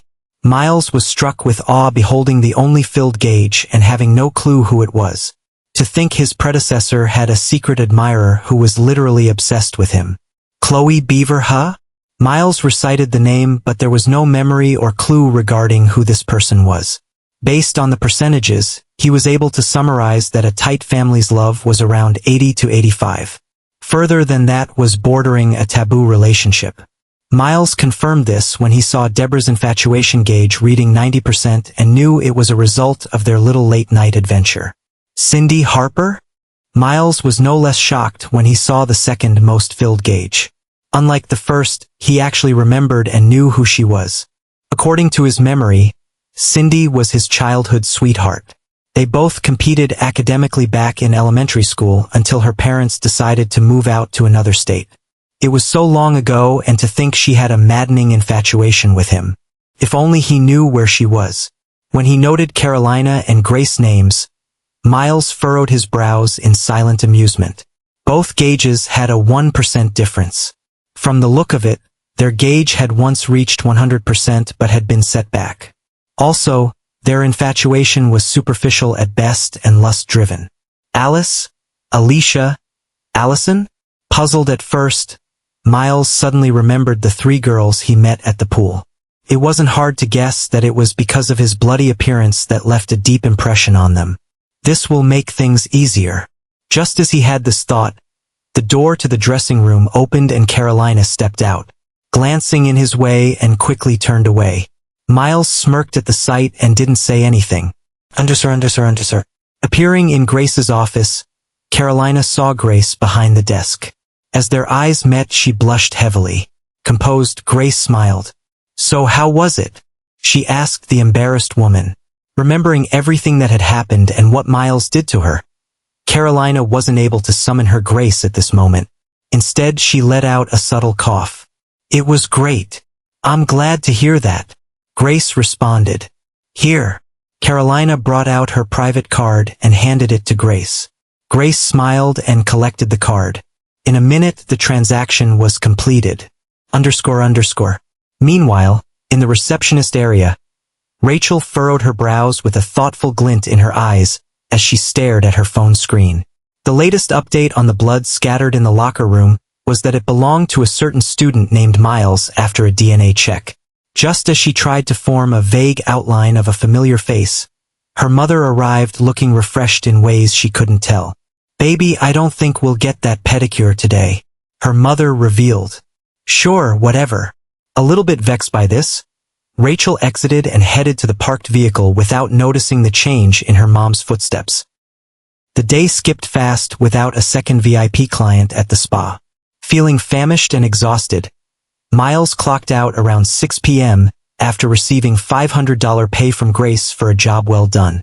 Though the latter looked strangely relieved when she did, he didn't think about it. Miles stopped at a Chinese buffet afterwards and made sure to eat his fill before stepping out. It was getting close to 7, so he ran as fast as he could until he found a bicycle store. Heaving as he entered the store, Miles saw that there was only one person inside. A man in his late 50s but more physically fit than those his usual age. While he admired the rows of bicycles, the old man walked towards him ready to escort him out since nothing here cost as little as a few $100s. "I want that. How much is it?" Miles pointed at a black-built racing bicycle within the first rows. Hearing this, the old man paused, then revealed a wide smile. "Oh, the alloy model? That's $1.50. I'll pay you $1,000. The old man looked at the clock, shrugged, and said, "Sure. I'm closing anyway."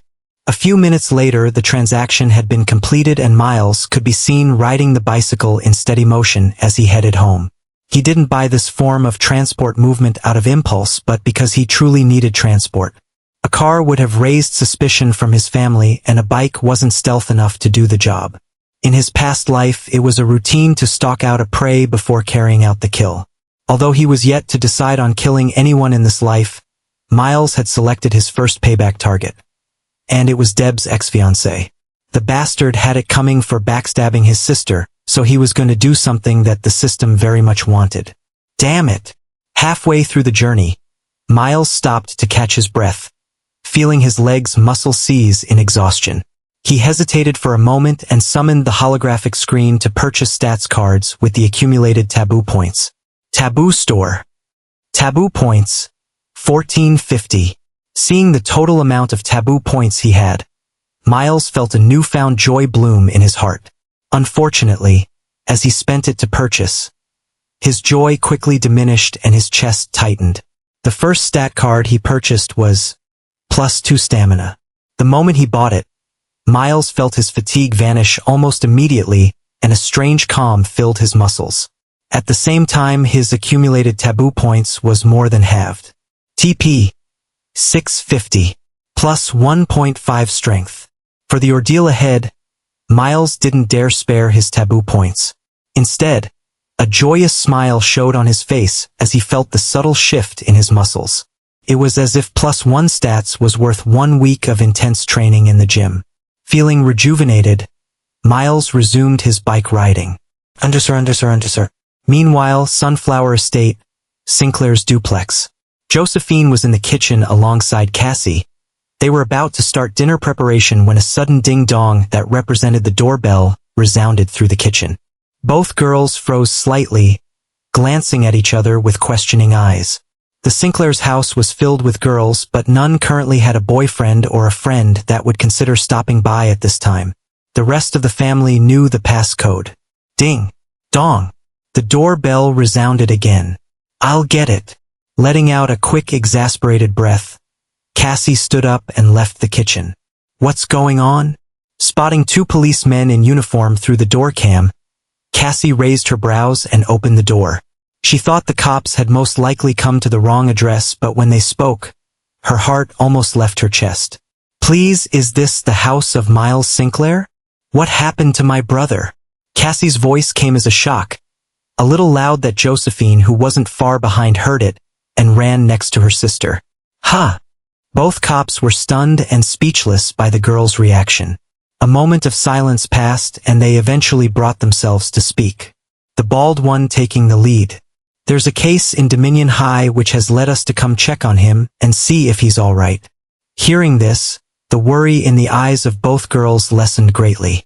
Letting out a relieved breath, Josephine replied, "Well, he's okay and left for a job this morning and yet to return. Is there any way we can help?" The two cops exchanged glances. Then the bald one spoke again.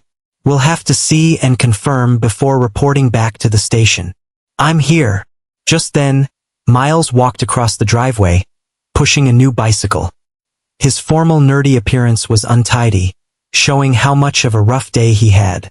The two cops exchanged a glance. According to the investigation, at least 2 liters of blood had been found at the scene and everything belonged to just one person, Miles. But seeing him healthy with a bike, the two cops didn't know what to say. __. Meanwhile, "I expected this. I should have gone back to clean up the blood."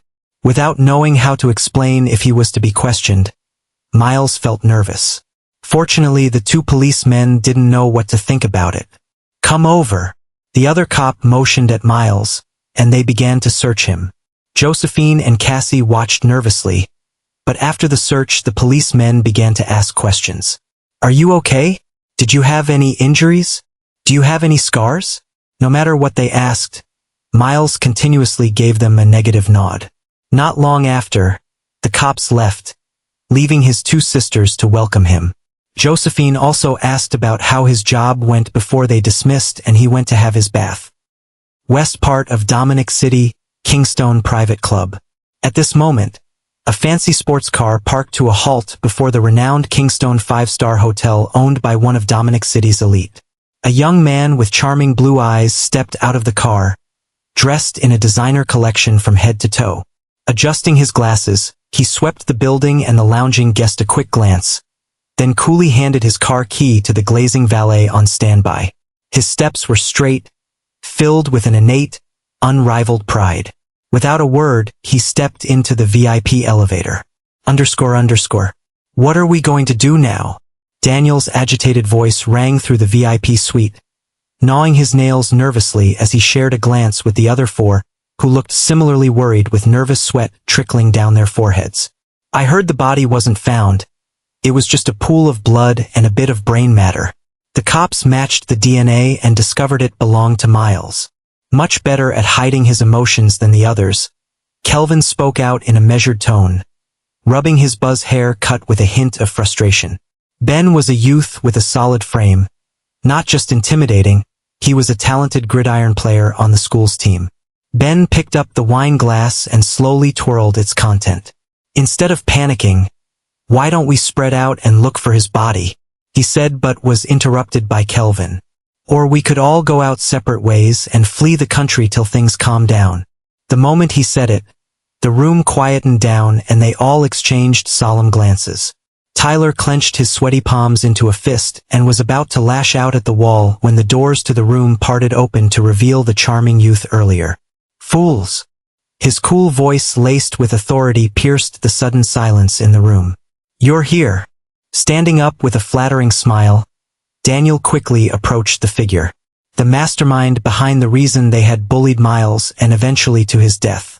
Everyone here would most likely get a record if this got out, and that would definitely ruin their lives. The charming youth stood by the door, not stepping in, and said, "Don't do anything. Stay at home and resume on Monday like nothing happened. Hope I made myself clear." The rest of them instinctively nodded, not daring to voice out a complaint. The charming youth turned and left. Sinclair's duplex. Miles had just returned with Hannah, his mother, from the police station to clear whatever it is that happened. His three sisters were sitting on the couch, staring blankly at the TV when they arrived. "So how did it go?" Josephine sat up and enveloped him in a warm hug. "Well, they said it was a mistake on their part." "Humph, I thought so." Cassie rolled her eyes disgustedly at the memory of the police earlier and walked to the dinner table. Meanwhile, only Hannah was worried since the police's claim matched Miles' bloodied appearance the previous day. "He isn't hurt," she told herself, and finally revealed a smile. Whilst Deb exchanged a secret, awkward glance with Miles, then took the chair next to him by the dinner table. Thus the whole family gathered and shared how their day went. Deb was comforted about her cheating asshole fiancé. When Josephine revealed that Miles had gone for a part-time job interview, the dining reignited with a livelier vibe as they all made fun of him. Unwilling to reveal the nature of his job, Miles lied that he was a waiter at a luxurious restaurant. When they were all done, Miles took the pleasure of contributing his own share of labor and washed the dishes while the rest of the girls went upstairs. Except for Deb, who sat on the couch and pretended to be on her phone while stealing glances at him. Eventually she stood and approached him in the kitchen just as he finished washing. Miles, I think we need to talk." Her voice sounded behind him, laced with nervousness, and he could even hear her heave. Wiping his hands, Miles turned to face her with an ignorant expression. "Deb? What's that?" Her face flushed, but she managed to say it. "It's about last night." "What happened last night?" "Oh." Miles dropped his pretense and revealed a serious look. Deb struggled for a moment and eventually took a deep breath. "I don't think what I made you do was right. I'm sore." "No, there's no need to apologize about what happened. I kind of like it too." Lessening his confidence, Miles pretended to avoid her gaze when he completed the statement. Deb blushed heavily too. There was an awkward silence between both step-siblings before Miles decided to speak. I have been thinking about this. How about we give Ethan a payback?" It was Sunday morning. The Sinclair's duplex was much livelier than it had been all through the weekdays. Today it wasn't just Josephine. Other members of the family, Hannah and Cassie, were also present in the kitchen. While Hannah, being the head of the family, handled the main dish preparation, Cassie and Josephine busied themselves with other things. Deb and Miles were nowhere to be seen, but no one bothered because earlier, Deb had volunteered to take Miles to the gym after he requested so. The mystery of Miles' change raised jokes between all siblings, but no one felt suspicious and would even do anything he requested to further this change. Meanwhile, 30 kilometers away, Silvercrest Avenue, Brook District. In a desolate parking lot, Deb could be seen in her car, blushing heavily and even giggling any time she caught her reflection in the mirror. Be calm. He's going to call for you." She giggled and inhaled a deep breath to steady her bubbling excitement. Last night, Miles had shared a shocking revenge plan to pay back on Ethan. "Imagine something you tried to get taken before you in the most humiliating manner." She remembered his soft, cunning words, filled with vile evil intention, as he whispered into her ears. Thinking about it, Deb giggled and blushed like a little girl whose crush took notice of her. At first, she had felt nervous about the whole ordeal. According to Miles, he was going to knock out her ex-fiancé Ethan and then invite Anastasia, her ex-best friend, over to do the same. After that, he would inject them with an aphrodisiac and make them experience something they had never felt before. Of course, Miles revealed what her role was going to be and what they were probably going to end up doing. Considering everything, Deb was currently filled with anticipation, excitement, lust, and thrill. Before she could burst into another round of giggles, her phone rang. Zzz. A moment later, Miles' voice came through. "It's done." That was her cue. Ethan's apartment. Skillfully waving the knife in his hand, Miles stared at the two figures tied to the chairs as he sat on the bed. Ethan and Anastasia were both greatly shaken, a ceaseless sense of fear coursing through their bodies. Earlier, Ethan heard the doorbell ring. He opened the door, thinking it was Deb since she texted that she would be arriving soon. But instead his body froze from primal fear and then a sharp pain struck him. He passed out afterwards. Anastasia saw Ethan's text, proclaiming how deeply he loved her and would love them to spend their time together. After stepping into the apartment, she saw Ethan tied up and then passed out from a sharp pain. Ability: cold-blooded heart active. Well, that was easy, Miles said as he gazed at the two terrified figures. Strangely though, Ethan was tied nude and improvised stand was set above his thigh and groin area. There was a candle sticking diagonally placed between the desk, and a metal spoon placed inches beneath it. Wax dropped on it each passing second. A slight tilt was what it would take for the spoon to pour down the oil wax dripping from the candle. What do you want from us? Ethan stuttered cowardly, desperately trying to escape captivity, but the rope didn't even budge. Whilst Anastasia was experiencing a whole new scenario as a sudden heat began to spike within her. You dropped by almost every day in hopes you could have a taste of the forbidden fruit. Yet you don't even know your ex-fiancé's brother? Not in the least intrigued, Miles' eyes turned cold.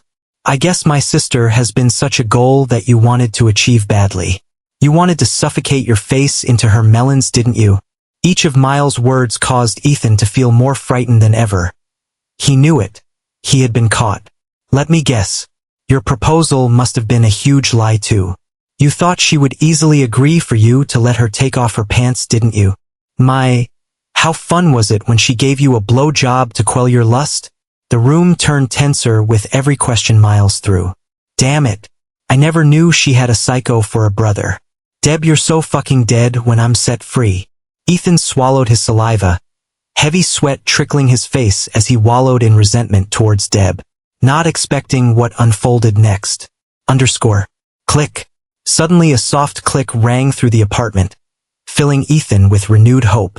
Anastasia, on the other, could barely savor the hope, briefly glancing at the door before resuming to squirm against the heat inside her.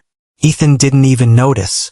The door opened, revealing Deb in a long-sleeve zip-up crop top with high-waisted leggings. Her batty shape, big boobs, and beauty totally entrapped the eyes of anyone who saw her, Miles included, but when he turned to see Ethan gawking, he dropped the knife and punched the former so hard that a sharp scream filled the apartment, followed by a trail of blood from his lips. By the door, Deb felt frightened but quickly calmed when she realized Miles had done it for her. She saw Ethan and Anastasia tied to chairs, her two enemies. A sense of conflict sparked in the room as both girls clashed gaze. Using the sudden interaction, Anastasia finally understood something. What have you done to my body? She struggled to say, struggling against the restraint, and squirmed roughly. At this moment, Ethan finally realized that his current partner was struggling strangely. Oh, I spiked her with a heavy dose of aphrodisiac. You don't need to worry much compared to what's going to happen to him. Miles pointed at Ethan, and then to the couple's surprise, Deb walked forward and settled into Miles' embrace. One more thing, you should both enjoy the show. Before Ethan and Anastasia, Deb inwardly felt nervous as she swarmed into Miles' embrace. His arms moved quickly, smoothly wrapping around her waist, and the other even grabbed her ass, digging his fingers firmly. Deb inhaled roughly due to the roughness in his fingers' tips. She instinctively wrapped her arms around him and raised her head slightly upward to meet his eyes. Both step-siblings stared in silence for a few seconds. Deb's heart raced, beating loudly against his chest, and as the moment passed they both launched at each other. Miles was the first to press forward, capturing her lips and grinding her ass more firmly at the same time. Whilst Deb could only let out a muffled gasp into his mouth as his tongue parted open her lips and straight up battles with her tongue. Smooch, smooch, slurp. There wasn't the slightest bit of romance in their actions, more like a dance of fiery lust. Uncoded and simple, Miles navigated her mouth using his tongue and even sucked on her tongue when he managed to catch it. Deb, on the other hand, struggled fiercely against her junior stepbrother. She lost every time their tongues clashed, mixing their saliva. At the same time, she grinded her body against his, pressing her chest into him as both spectators gawked at the sights. Even Anastasia was momentarily relieved from the aphrodisiac effect surging within her. Perhaps this is an effect of being drugged? There's no way this is happening, right? Contrary to Ethan, Anastasia knew who Miles was, the younger brother that would blush from even a single glance. Other than this striking comparison, she couldn't believe that her ex-best friend would have such a taboo ongoing. But as soon as she realized this, the sultry sound of their kisses further fanned the flame of lust within her. Her whole body screamed to be relieved, but her restraint was too tight to set free.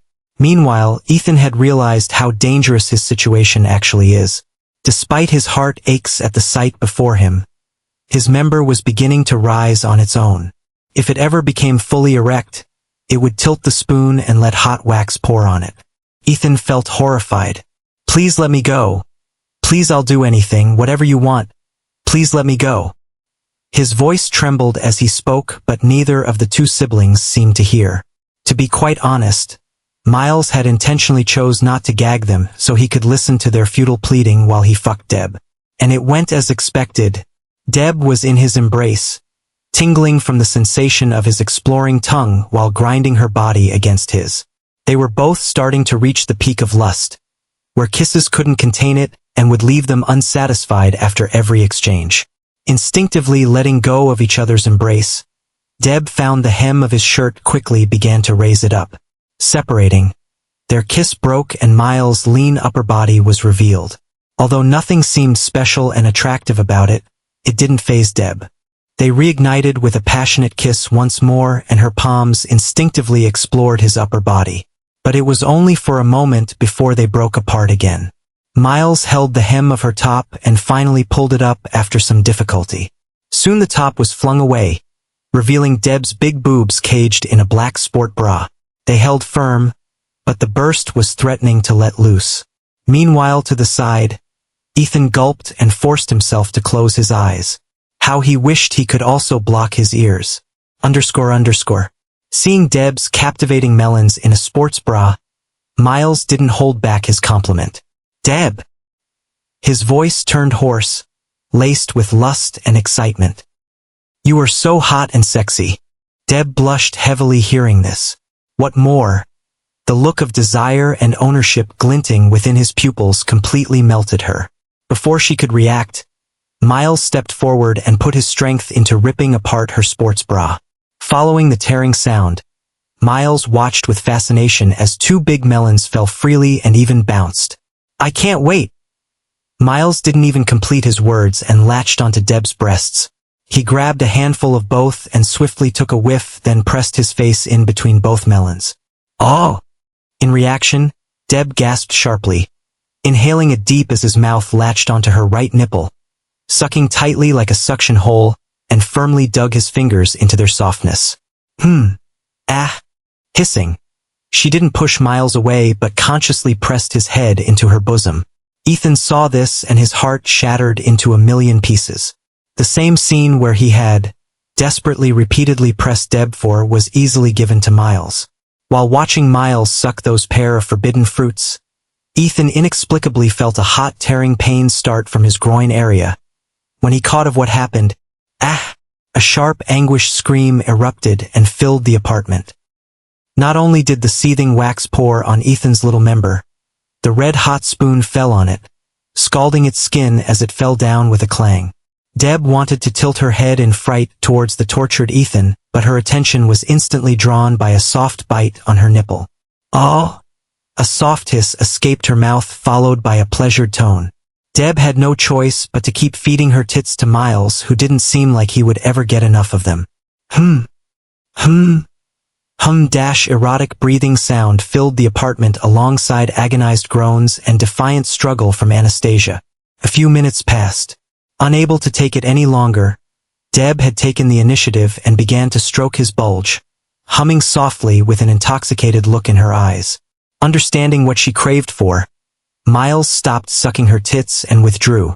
Deb's breathing pace surged nervously as their eyes met once more. Sensing the tension, Miles broke a grin. "Don't worry, I'll be gentle." Following his words, Miles tackled Deb and she fell on the bed in one swoop. "Ah!" Deb let out a surprised gasp as the world blurred, collapsing on her back with a soft thud. When she did try to recover from the sudden push, she saw Miles towering directly above her, on his knees in between her legs as the bed caved under the pressure.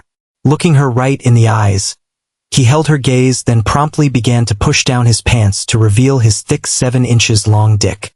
The atmosphere in the room changed in this instance. It was not just Deb who froze in shock witnessing Miles' weapon of destruction. To the other side of the room, Anastasia found a target to lock her cravings on. The aphrodisiac was constantly wrecking her body that she had to clench her thighs in order to ease it. Her pussy was starting to drip and even tears had begun to pool in her eyes. "Please give me that dick. Please come and fuck me." Not in 1,000 lifetimes had Anastasia imagined she would beg for a dick so bluntly. To say she was ashamed wasn't an understatement, but lust could do crazy things. Unfortunately for her though, Miles didn't glance in her direction but did something stunning. The sound of fabric being ripped apart flashed for a moment. Miles had torn Deb's leggings right in the middle, exposing the black thong she had underneath. Seeing the soaked underwear, he didn't wait and activated blissful hands.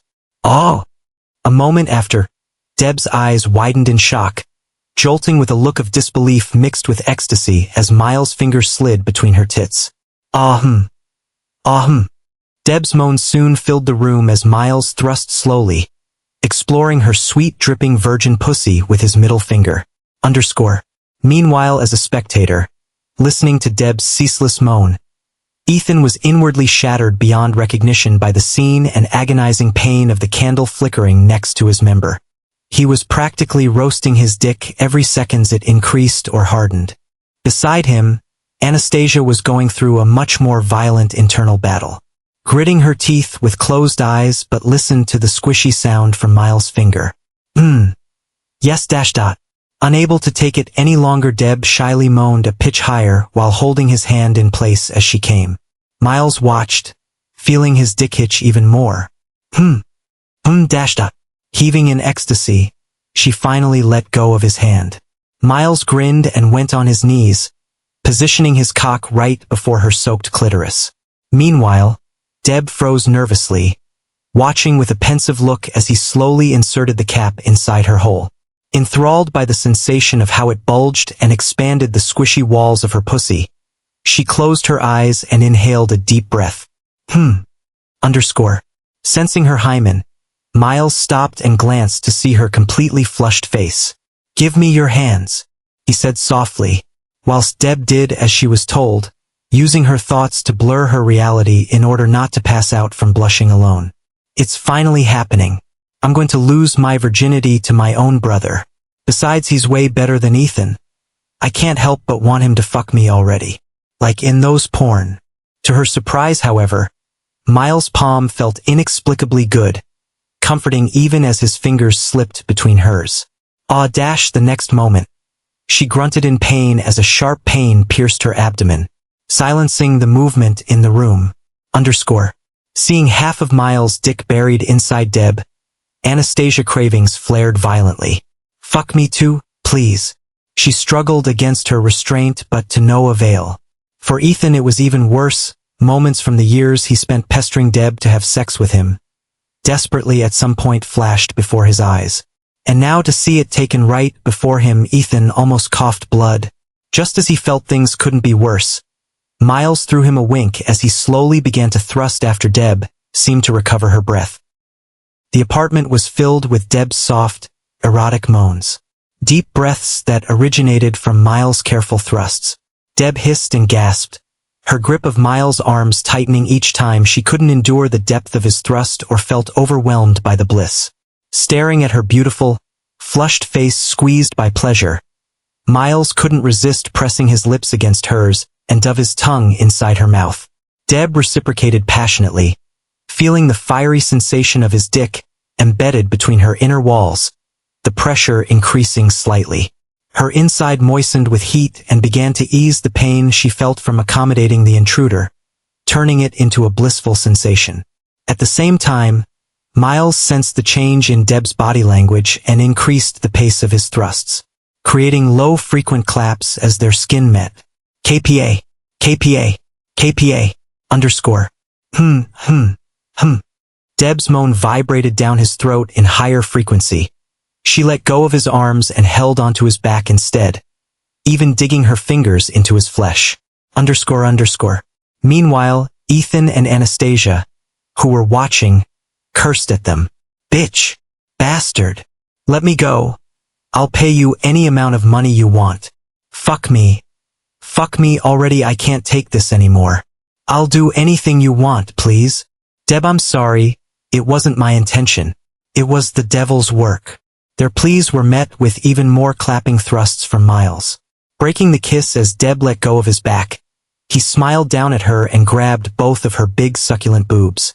Digging his fingers firmly into their suppleness, he thrusted into her. Ah! Deb moaned loudly, jolting from his thrust after thrust. Soon the room was filled with claps, moans and pleas from the two spectators. Ah! Ah! Deb came again, her whole body squirming in ecstasy.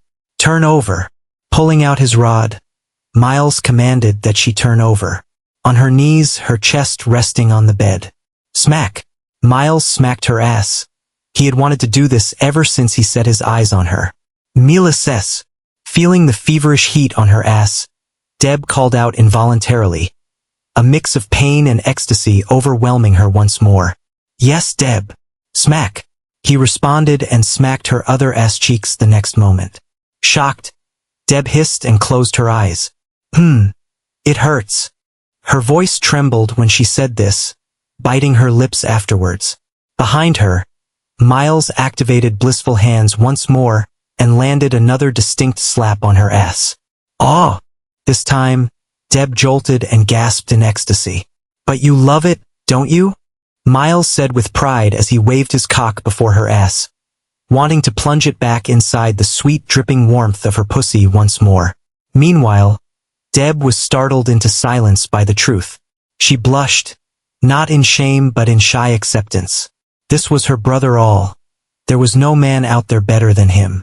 Just as the seed of obsessive love began to germinate in her heart, smack, Miles landed another remarkable hand print on her other cheeks. Deb involuntarily shuddered as she gasped from it, a sense of domination overwhelming her. Yes, Miles, I love it when you smack my ass. Ethan's eyes bulged, turning red at the scene before him. He gritted and cursed at the two step-siblings, but neither paid them heed. Instead, Miles was temporarily immersed in his thoughts.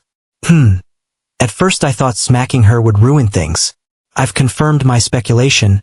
Every girl has this need to be dominated in certain ways, even if they try to put up resistance at first. Using his session with Mrs. Carolina yesterday as a template, Miles was stacking up his knowledge on ways to fuck a woman really good. Care and domination. Romance wasn't really needed, but as long as he mixed these two well enough, he realized taming a woman's desire wouldn't be as hard as he thought. In order to spice things up, he took it further and smacked Deb once more. Smack! It's daddy baby girl.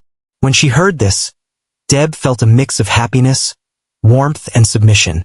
The little girl inside was in total excitement. Yes, daddy, spank me more. Her words sounded swiftly just as he finished, causing Miles to reveal a grin.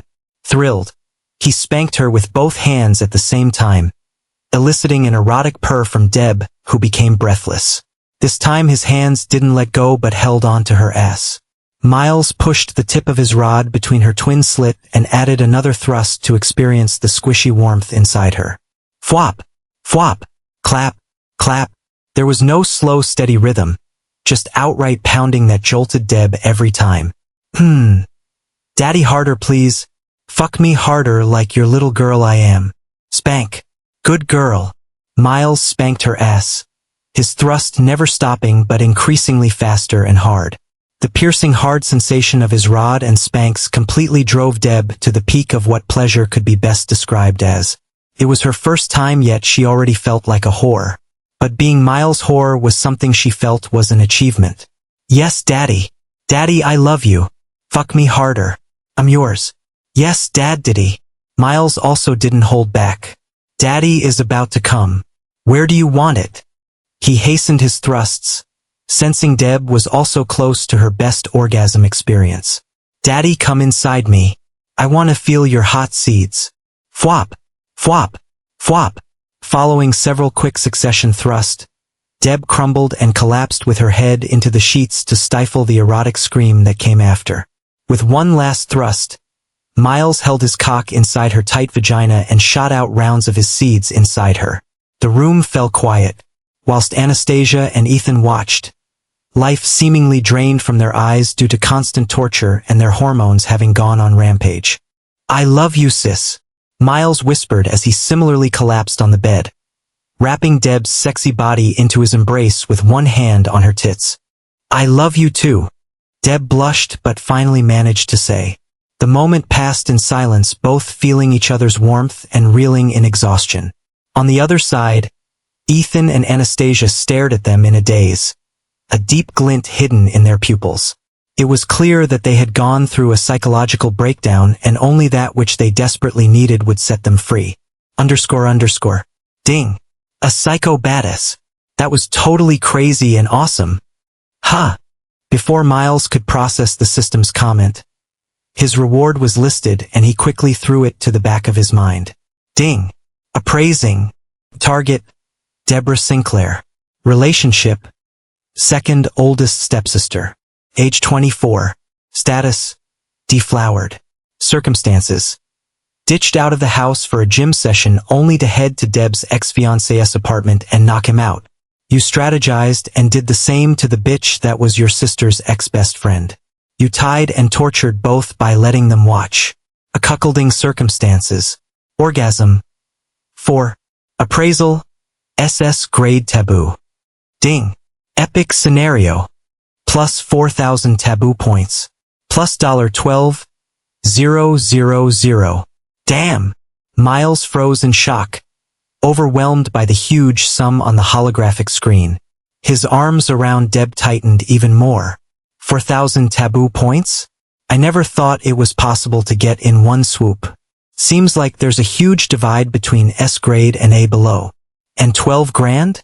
That's like... The realization that he earned such an amount so easily from his own perspective felt incredible and surreal at the same time. If this went on, he would be on his path to become a millionaire before he turned 20. Living the dream. Besides, who knew what else the system had in store for him? Miles clenched his arms around Deb tighter in order to ease the excitement. But before he could finish, the screen flickered, revealing another phrase that shocked him. Bonus reward? Ding. Bonus reward. 0.5% Loom Horizon shares. 0.5% shares? Loom Horizon? If I recall, isn't the company's valuation the last time more than $7 million? 0.5% should be around 30 grand or so. Wow, quite extravagant. Seems like the system thinks very highly of what I did. And to think he had gone from being worth around a couple of $100 to nearing a 100 grand in just 3 days. Miles grins inwardly. Ding. Ding. Family Man subquest.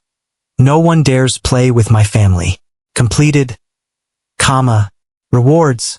+1 ability upgrade card. +2 special stats card. Charm. Ability upgrade and charm card? Now Miles was in disbelief. The system screen flickered one final time, and a much smaller prompt appeared before him. Conditions are met. Would you like to add Deborah Sinclair to your taboo harem? Miles hesitated for a moment but agreed to it. Yes. Meanwhile, Deb felt a brief fiery sensation that vanished as soon as it came between her thighs. Her eyes shuddered for a moment and she didn't think much about it. __. Taboo stepson system. Host, Miles Sinclair. Age 17. Physical stats. Charm 7. Intellect -50. Strength 18. Agility -15. Stamina 18. Dick size 7 inches. 7 centimeters girth. Ability, cold-blooded heart. Talents, genius. Masseur. Taboo harem 1. Deborah Sinclair. Age, 24. A relationship, second oldest stepsister. A favorability rating, 100 out of 100. You can now share stats, attributes with her. Taboo points, 4,000. Taboo store. Net worth, $63,000. Quest. Family man. Become a reliable pillar every woman in your household can rely and count upon. Progression. 10%. Mission. Sweet revenge. This is massive. 4,000 TP came at the right time. Miles felt deeply excited and was about to purchase stats cards to satiate the wild idea of becoming stronger but stopped, realizing his erection and stamina would recover. Besides Deb being exhausted, going another round would make them miss breakfast at home, so Miles held back and pulled away from Deb.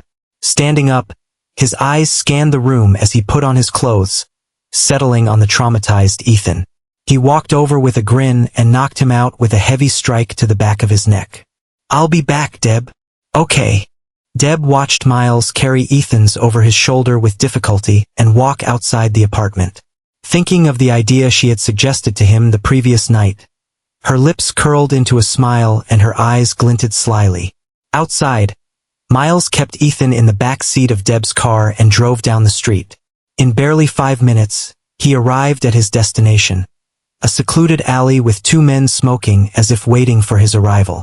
When he stopped, the 2 men joined hands to pull clothed Ethan out of the car and to the wall where a steel hidden door opened. Without a word, the deal was done and Miles drove back with a beating heart and feeling thrilled. Such a hassle. As for where he dropped Ethan, that was a secret gay orgy club. Deb had reeled in the favor, saying she wanted to orchestrate a surprise for her male best friend. Knocking Ethan out had been in the description, plus Miles made sure to give a heavy dose of aphrodisiac to Ethan during the drive. The aphrodisiac had been bought in the system's taboo shop. When he got back to the apartment, Deb was on her feet, a sweater she had picked up from Ethan's wardrobe tied around her waist to hide the tear in her leggings from behind. To her side, Anastasia's hands were tied. Fully conscious but too weak to do anything due to having exhausted her stamina from struggling during the past 1 hour. She was Deb's problem to handle due to the fact that she would probably lose it if he got closer to her. The system had stated about how potent the aphrodisiac would be. When taken and deprived of the pleasure, the target would enter a deprived state just to satiate that lust and need. Getting to the car, Deb drove and Miles sat on the other front seat, constantly keeping eyes on Anastasia. Their destination this time was much farther and would need a 15 minutes drive to get there. To avoid suspicion or cops, Deb took a long detour that made it 20 minutes. This time they stopped before a strip club and bar with early morning regulars being men in their late 40s to 50s who wanted to avoid troublesome wives at home or give up on life. __. The plan was obvious. They would drop Anastasia here and let her decide if she would give the men a treat or call over a friend who would fuck her good privately. That is, if she could resist and hold on till the friend arrived. "Here you go." Deb untied Anastasia's hands and waved her a goodbye as they drove off. Huff, that's a relief. Not long after they left, Deb sighed and glanced, only to see a smirk on Miles' face. She blushed and quickly looked away, thinking about everything they did. "Feels good, doesn't it?" Miles teased and held her palm while she controlled the wheel with the other. Minutes later, their warmth-filled moment ended when they got back home, resuming their normal role of a loving step-bro and sis. But could they really pretend for long? Sunday ended pretty well with the whole family cooped indoors watching a comedy show that caused laughter to constantly reverberate through the living room. Heartfelt moments shared over and over again through the course of 7 hours. By evening, the ladies entered the kitchen to prepare dinner. Although Miles wanted to help, he realized the kitchen wouldn't contain 4 sexy bodies in loose clothes and no bra, without any slip-ups, like his dick kissing their ass a few times or his arm hitting boobs. For the sake of decency, he returned back to his room since he had something else to do. I should probably leave my hair the same for the time being. That way I can conceive my plan more smoothly. Imagine their expression when they see the exact face they've bullied retaliate against them. Muttering these words, Miles grinned as he clicked on the keyboard and a new image appeared on the screen of his PC. It was that of a blonde-haired boy holding a red plastic cup at a party with a girl by his side, smiling at the camera with an intoxicated look on her face. What a lucky bastard! Miles cursed as he stared at the picture, reeling with evil glee afterwards before studying the details of the girl's appearance. She was dressed in black cargo pants and a gray crop top that exposed her belly. Brittany Pierce. Apparently she was Daniel's lucky girl, one of his bullies. She's not that hot, but her body shows she's an early bloomer who got deflowered pretty early too. As for how he knew this, Miles had gained a Wikipedia of knowledge from his predecessor's memories. Following one of the countless theories his previous self had studied, was the hormonal changes caused after a girl's first intercourse. Clearly Brittany was just more than the average beauty, but having a much more developed body than her peers made her the apple of the eyes of the lustful male teens. Based on his memories, Brittany was very arrogant and prideful as one of the school's top girls. She also had this look of disgust and disdain each time they crossed paths. If she happened to be together with Daniel at such time, she would sneer as Daniel verbally assaulted him and then rolled their eyes before nagging the latter. A classic loudmouth bully and his queen scenario. But it wasn't just Daniel. Each member of the clique of bullies had a hot or popular girlfriend in the school to boast about. At this point, his revenge plan was obvious. This makes it even better. Staring at the picture, Miles had a sudden idea. Turns out his years of being bullied wasn't going to be for nothing. When being rough-handled, bullies often joked and laughed about things they did, be it girls or the latest sneakers they saw. His predecessor wouldn't dare, but Miles was different now. I just need to figure out how to enter the group chat and go anonymous. After that, I'll set hell loose upon them. Can't wait. After the brief villain dialogue, Miles profiled the two couples to the best of his ability through their social media page. By the time he was done, dinner was ready and he stepped down to join the ladies. Upon getting down, he noticed the atmosphere was different and the ladies often threw him a skeptic glance. While chewing a piece of roasted lamb, Miles couldn't hold back and dropped the plate. What's with the stare, or is there something on my face? Suddenly the ladies giggled in their own light-hearted manner before exchanging a glance in agreement. I knew there was something different when you got back from the gym. Cassie revealed her suspicion, staring intently at him with a mischievous smile. Huh? What do you mean? Speechless, Miles was dumbfounded and glanced to see the same look on the ladies except for Deb, who quickly looked away as if guilty of something. Humph, are you going to hide the fact that you found a girl at the gym? Look at you, purposely becoming more handsome for her. Josephine let out a cold harumph, playfully rolling her eyes with grievance, but was then interrupted by Hannah. You don't need to be angry, girls. Your brother is of age and clearly attracted to the opposite gender. It's a surprise it didn't start at 13. Hannah smiled in understanding, explaining to his sister as she softly patted his shoulders. Humph. So what was the girl like? Is she prettier than me?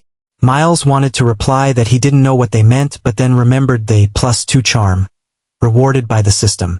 And it seems unlike his other stats, the charm stat couldn't be bought and was far more potent than the rest. Ha ha ha, it's called the gym effect. You know, today is my first time in the gym, so it seems the effect is quite obvious. As for girls, I live with beauties, so it's hard to even consider other girls to my standards. By spewing a bunch of sweet words and facts, Miles defused the tension and quickly pleased the ladies. He even summoned the system's interface and saw that his connection to each of the ladies had increased by 2%. Satisfied, the ladies all turned their hostile gaze at Deb, who burst into a fit of uncultured laughter. Don't tell me she said something behind my back. Miles figured what had happened. Late into the night, hours after the dinner ended, Miles was deep asleep dreaming about his sweet vengeance, when a sneaky knock interrupted his sleep. Miles stood up and sluggishly walked to the door. When it opened, drowsiness cleared from his eyes the moment he saw who it was. Can I come in? It was Deb in black PJs with a pink heart shape all over it, holding a fluffy pillow to her belly. Miles stood for a moment, a bit surprised that she would come looking for him before his eyes drifted from her face to the two distinct outlines of her nipples, poking through the fabric. Damn dash. Can I come in? Before he could think, Deb's lowered voice broke through his train of thoughts. Sorry. Miles stepped backward and opened the door wide. Deb stepped in. Her eyes drifted across the room for a moment, before she turned to face him just as he locked the door. I can't sleep, she spoke, meeting his gaze with fiery eyes of her own that glinted with lust. It was clear. The reason was clear, so Miles closed the distance between them to a few centimeters and raised his hand to hold up her chin. Brushing his thumb softly across her lips, his gaze bore through her. How naughty! Miles spoke in the deepest bedroom voice he could muster. As it turned out, he'd watched a few romance thriller reels earlier and came to learn through the comment section that sexual domination wasn't the only way to make a woman submit. There was also psychological domination. It could break a woman and make her do things she would never do. Meanwhile, Deb felt a tingling sensation in her belly, and even her legs were starting to give in to her weight due to Miles' gesture. I think I might have a solution. Deb stood still. Miles leaned closer. Then she felt his hand hold her hands and press it to the tent in his underwear, the erection she had caused stroking it. Feeling the thick hard rod in her palm, Deb really wanted it to be inside her, widening her cunt with every thrust. However, Miles lowered his hand and tightened his grip around her neck, while gazing into her eyes with a ferocity she had never witnessed from him. Deb, I love you.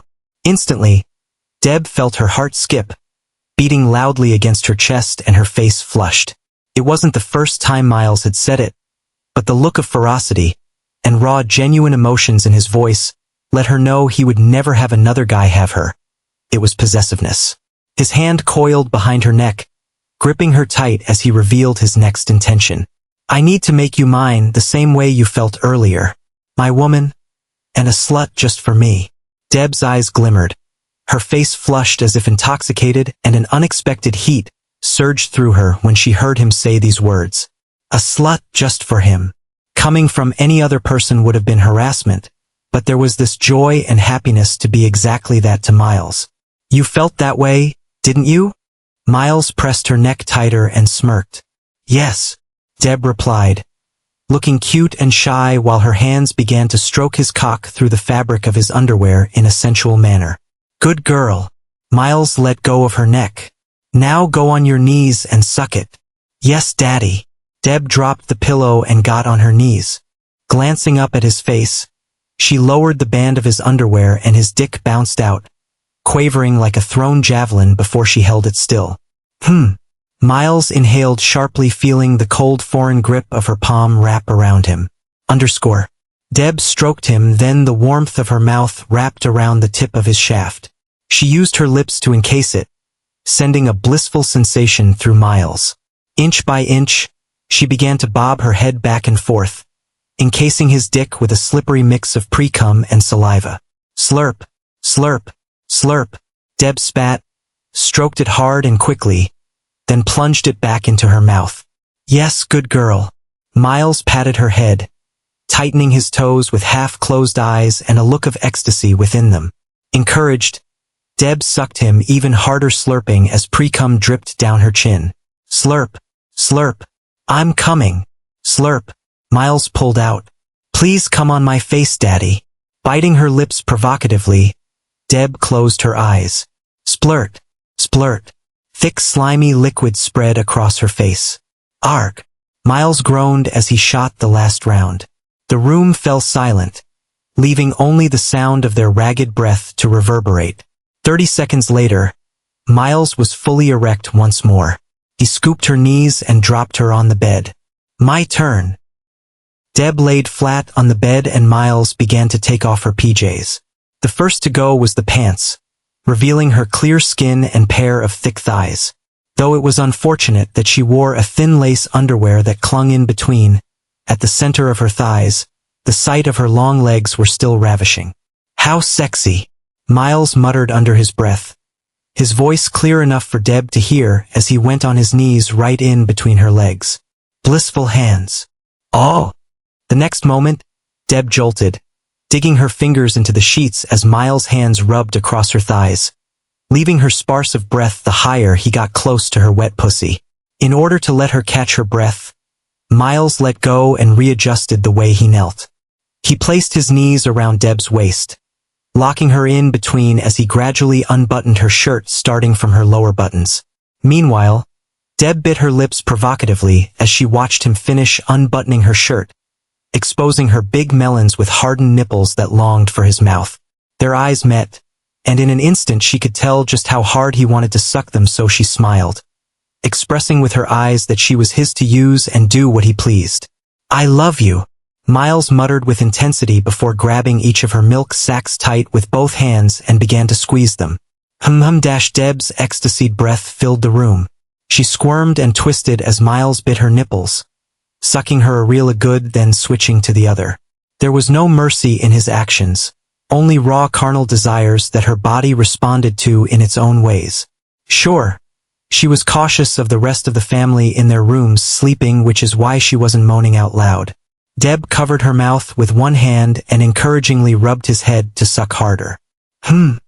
Suddenly, Miles stopped and stood up from her body, his erect dick in full rigidity. He descended from the bed and pulled Deb's legs to the edge. Positioning in between, he lifted her right leg in one hand and held his dick with the other. "You want Daddy's D, right?" Miles spoke in a contained voice, quickly flicking her clit with his hardened meat before teasingly inserting the tip and pulling out almost immediately. Deb hissed, taking a deep breath with a pleasured look, and nodded cutely. "Yes, Daddy. Fuck me with your D." She then grabbed her melons, massaging and squeezing it for him to see. His lust peaked at the sight, and Miles no longer. With a single thrust, Deb's pussy gave in to his intrusion. Her inner walls clung tight around him but didn't slow him down. Deb jolted from the silent but strong collision and quickly returned one hand to cover her mouth. Miles kept thrusting, and soon Deb's stifled moan filled the room, while the bed quaked under the pressure. "I'm coming, Deb hissed, releasing a flood of sweet nectar. Pulling out, Miles stroked his shaft a few times and stopped, the heat in Deb's eyes rekindled by the sight.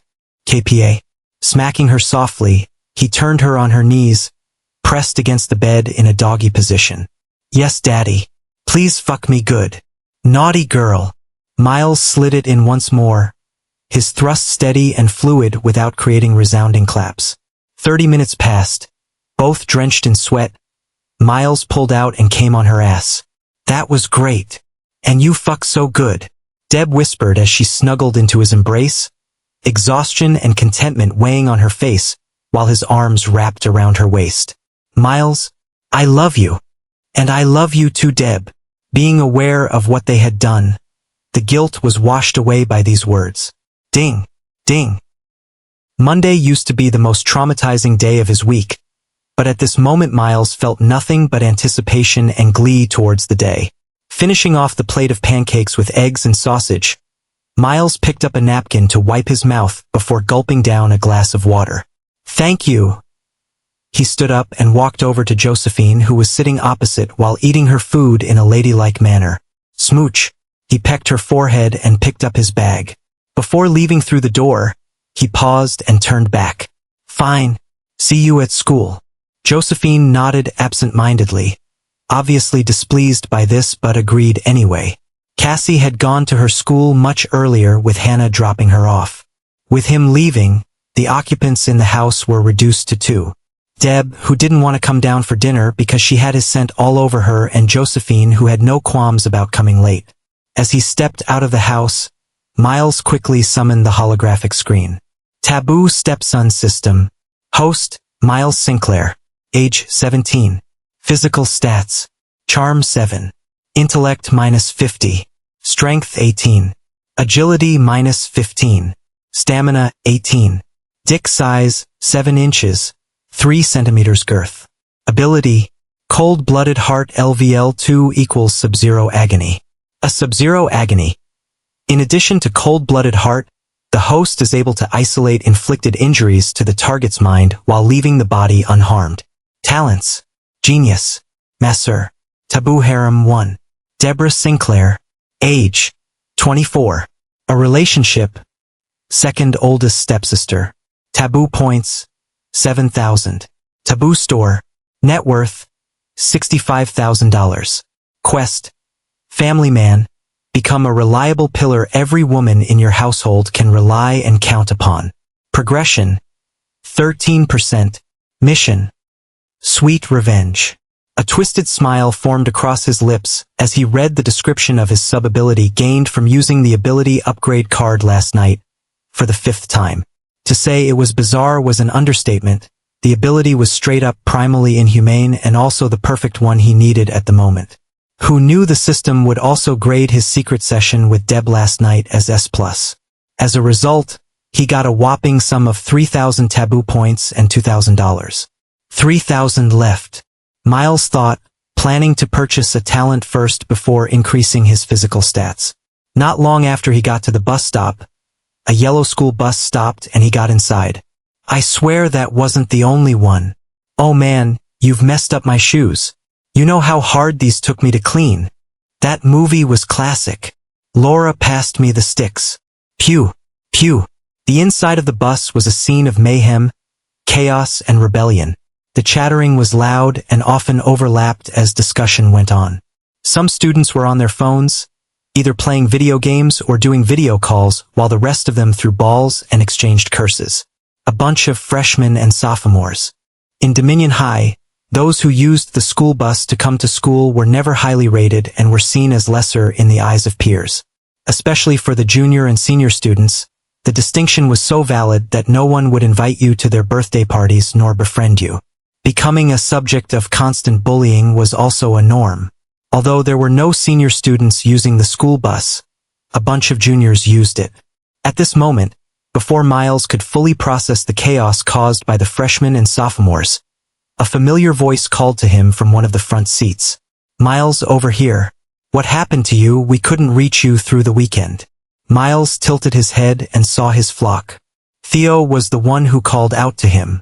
Simon, a redhead with freckles and glasses, waved by his side. Oliver smiled too, exposing the braces on his teeth at the same time. Hey guys! Miles beamed and took the empty seat next to them. In his memories, these were his predecessor's best friends. A group of like-minded weaklings that took turns in getting bullied. Hey! Is it just me, or doesn't Miles look different somehow?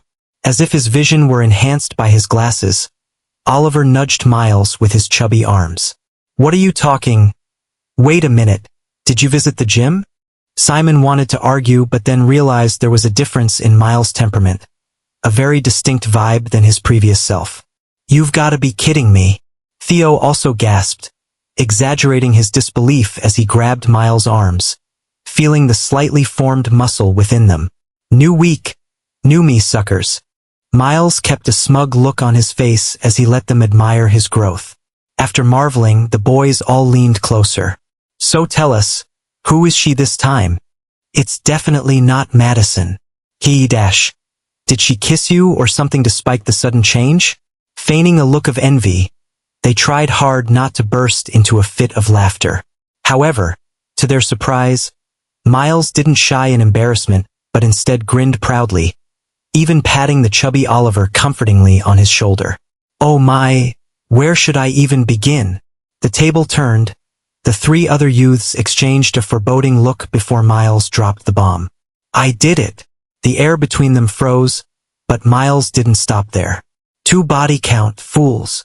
It also ain't the gym, but the growth spurt of a man, you bloody virgin pussies. It was as if the reality of the 3 boys had shattered. Even if they tried not to believe it, the tone in which Miles said it couldn't be denied. The facts were also there. Miles wasn't the type to brag or lie. The noticeable change couldn't be feigned either. 10 seconds later, the first to awake from his daze was Theo. Bursting into a loud laughter, excitement on his face, he stood up and hugged Miles. Simon and Oliver joined. The louder commotion drew the attention of the other students, making them exchange glances. The win of a brother is a win for the brotherhood. They almost squeezed the life out of him, then urged him to spill the beans, but Miles calmly refused because of the attention on them. During lunch, in the cafeteria. Later that morning, when they arrived at the school, Simon, Theo and Oliver realized Miles had gotten strangely popular by the weird gaze they were receiving. The school was bustling with new arrivals as the bus pulled to its destination. Stepping onto the drop-off area, Miles led the group forward, while noting they had all assumed their routine personas. Heads bowed and shoulders slung downward, not daring to clash gaze with the other students. Their arrival attracted a few glances here and there but didn't draw much attention. Squaring his shoulders right and his gaze up, Miles shook his head wryly at his friends and walked into the hallway, which was even more lively and crowded. The sound of lockers slamming and voices echoed through the hallway. Students walked in pairs. There was no sight of teachers, so the bullying had already started. Not far away, Rachel had just placed her bag inside her locker, grabbing a few books as she mildly listened to her friends, the four girls surrounding her, chat about the weekend when her eyes suddenly zoomed in on a modest-looking boy surrounded by nerds. Huh? Why does he look familiar? Seemingly trying to remember where she had seen Miles recently, her gaze held long enough for her friends to notice. I can see why you're looking at him. He's kinda cute. Lauren, her best friend, interrupted, a thoughtful look on her face as she glanced at Miles. What are you talking about? That's Miles Sinclair. Lily, the slender and the most unattractive girl in the group, quickly rebutted, a sneer on her face as she gazed at Miles like he was a low-life. Miles Sinclair. Both Rachel and Lauren were taken aback, having no recollection of this name for a moment before remembering what canceled their Saturday swim training. You mean that Sinclair? Both girls revealed a doubtful look and Lily nodded in confirmation, rolling her eyes exaggeratedly. If he is the one, why does he look all right?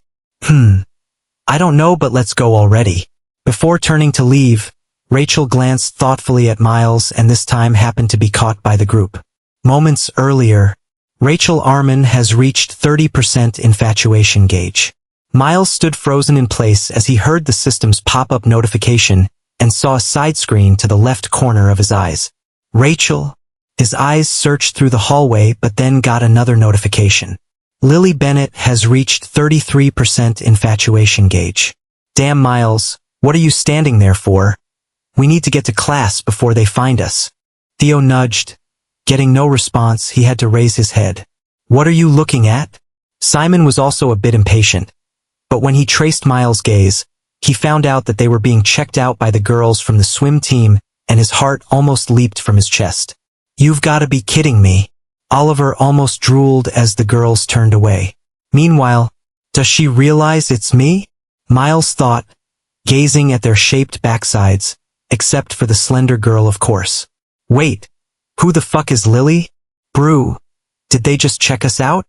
I heard Rachel is hosting a birthday next weekend. Perhaps we might get invited. This is our chance. Simon exchanged a deep handshake with Oliver, grinning excitedly. Fools. However, Theo quickly dumped a bucket of cold water over their excitement by placing his arm on Miles' shoulder, and signaled at the two. She was checking out New Week. New me. The two froze in realization. Shit, no way. Miles, before you go home today, you've definitely got to help me write down a list of your skincare routine.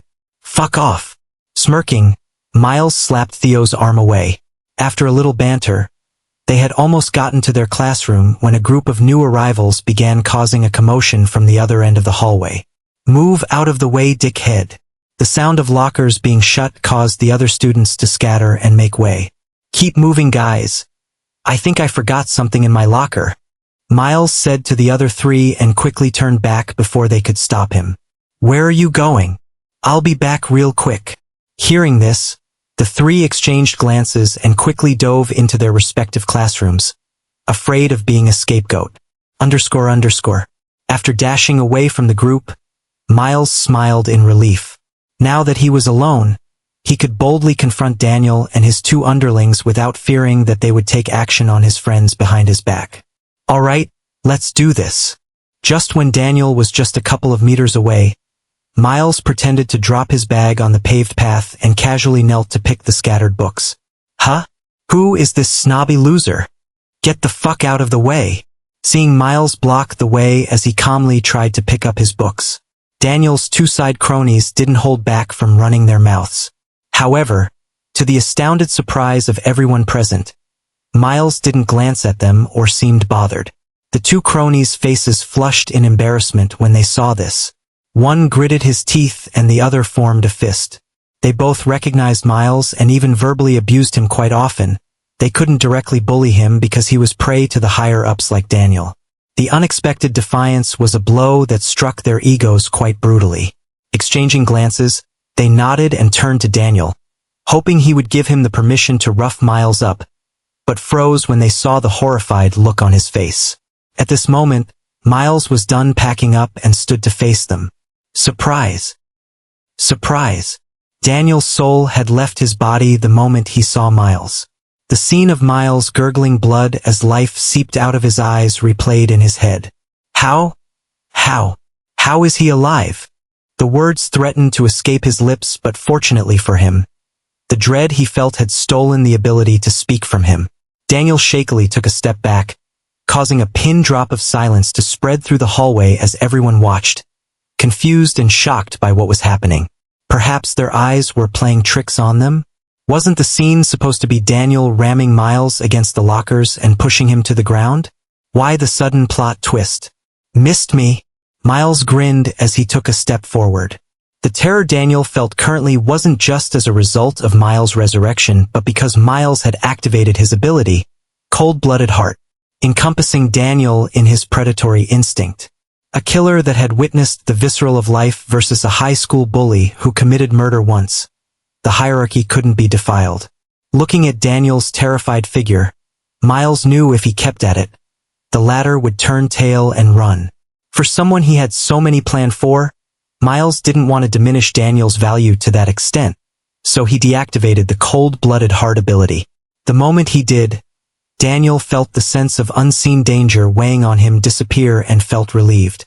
It took a moment for his ego to recover and his eyes turned hostile with false courage. What do you mean? He almost stuttered, but noticing the strange gazes from the spectating students, he forcefully composed himself and gritted his teeth. Indeed, Miles' resurrection had scared him so badly that he couldn't think straight. In his panic, he was convinced that if Miles wanted, they would all be sent to jail, failing to realize that the only evidence of murder was Miles himself. That's strange. What about the rest of your crew? Miles asked, pretending to scan the crowd. Daniel's face flushed at the question, and his mind drifted back to what had happened last night. What do you mean? Daniel's voice, filled with rage, rang through the club's VIP suite as he clashed gazes with the rest of the crew. The air was thick with tension, but none batted an eye, revealing distant, cold gazes of their own. The hierarchy was simple: the one with the weakest background had to take the fall for the crime. It was agreed that Daniel would go to school on Monday and test the waters. If there were any mishaps, the rest would flee the country. Those damned bastards! Daniel cursed inwardly, gritting his teeth. Oh, I understand now. After guessing what had happened, Miles didn't hesitate to poke Daniel where it hurt. Well, send my greetings to them. We shall see tomorrow if need be. Miles turned to leave, and strangely enough, Daniel didn't rush to beat him up. What is happening? The spectating students wondered, and all parted the way for Miles. At the sight of Miles' departing figure, Daniel secretly felt relieved. Fuck tomorrow. I need to leave and tell them this good news. Let's go. Daniel commanded his two cronies, who both tagged along. Immediately they left. The hallway erupted into a loud burst of noise. Who knew it would be an epic Monday morning? Basking in the attention and awe, Miles was about to step into the classroom when he heard a familiar name being gossiped. Chloe Beaver, my foot. She's just a cock-sucking bitch. I don't know why he's more infatuated with her than me. Girl, no joke.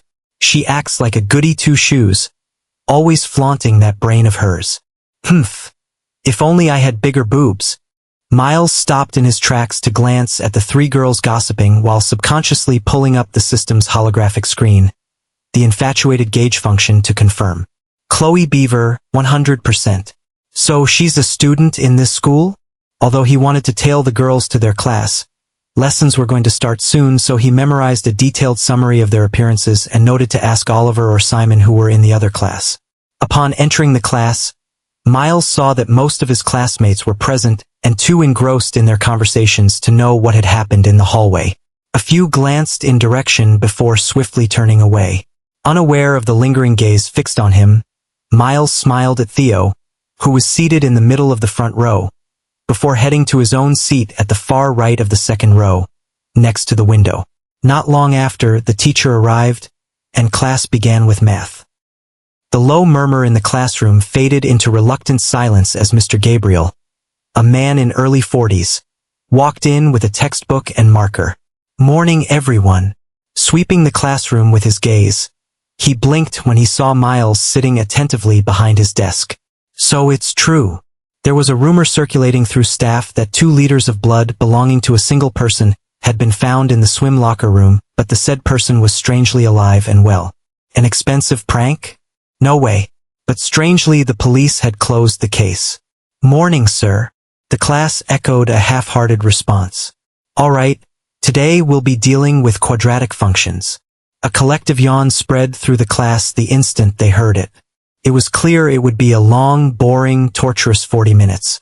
Meanwhile, at the far left of the third row, ignoring what was being taught, Alice's eyes were focused solely on Miles from the moment he stepped inside the classroom, observing every detail in his appearance, especially the nonchalant way he carried himself. At first doubt clouded her mind, but after hearing about the police DNA report, she and her sisters had sneaked into their father's office to check the school's student records. There was only one Miles. The terrifying image of him being soaked in blood while staggering for his life, it seemed, was very vivid in her mind. Compared to that, the current Miles was starkly different. What more, the fact he pretended everything was okay made her curiosity boil. They had seen it, those 2 liters had definitely come from him, but how? "I have to get close to him." However, before she could embrace this thought, her face flushed, remembering Miles had seen her naked alongside her twin sisters. "We shouldn't have been there." ___.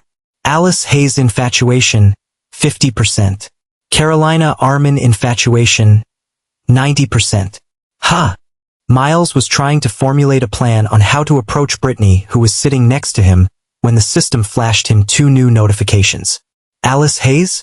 Wait, aren't we in the same class?" The moment Miles realized this, he quickly tilted his head and caught 2 pairs of eyes focused solely on him. It was indeed her, one of the triplets, Alice with the big ass. There were rumors that every guy in the school had tried their luck with her but were all rejected. On the opposite end, Alice was speechless. How did he sense my gaze? Her heart skipped when his eyes met hers, and she instantly looked away while hiding the slight smile afterwards. ___. What just happened? Miles was dazzled by Alice's reaction as he turned his gaze away, failing to understand the dynamics of a girl's emotion. Based on his memory, he had never related with her nor revealed his crush for her in any way. To think her infatuation gauge would spike from 30% to 55% as of the moment, without any form of contact or communication, left Miles amazed. Minutes stretched into hours, and after 3 lesson periods, the electronic bell rang, signaling it was time for lunch. The whole class buzzed. Some darted straight for the cafeteria, while the least bothered lingered, tidying their desks or attending to matters they deemed far more important. Brittany was in the second group. Holding up a compact mirror, she pressed a kiss to her lip gloss while listening to Daisy, her friend and the class chatterbox, prattle on about something utterly random. As was customary for a clique, 2 other girls hovered nearby, doing their best to flatter and align themselves, just to feel included. Seeing this, Miles glanced at the folded piece of paper in his palm and stood up. Pretending to stumble, he let it drop on her desk and walked towards Theo, who was waiting by the doorway. Meanwhile, the atmosphere between the girls froze for a moment as they glanced between the paper and his departing figure. A funny silence taking place. Daisy didn't hold back and burst out laughing, covering her mouth while at it. Brittany revealed a light, knowing smile, a glint of pride in her eyes as she stared at the folded piece of paper. To her, it was an all too familiar scenario. She was hot, and secret confessions came in almost every day from her admirers. On a normal day, she would have rolled her eyes and quickly scanned the paper before throwing it away. But today she was intrigued and curious as to what had given Miles the courage to do this, because she had always thought he was someone who knew his place in the hierarchy and didn't dare stare at her since she was Daniel's girl. What changed all of a sudden? Under the rapt eyes of the girls, Brittany unfolded the paper, reading it out loud. "Dear Brittany, please don't read this with your friends?" Trying to hold back her laughter, she read the next phrase of words and her heart chilled. "I wonder who it was that got deflowered at 11? Surprised? I got much to share. What do you say?"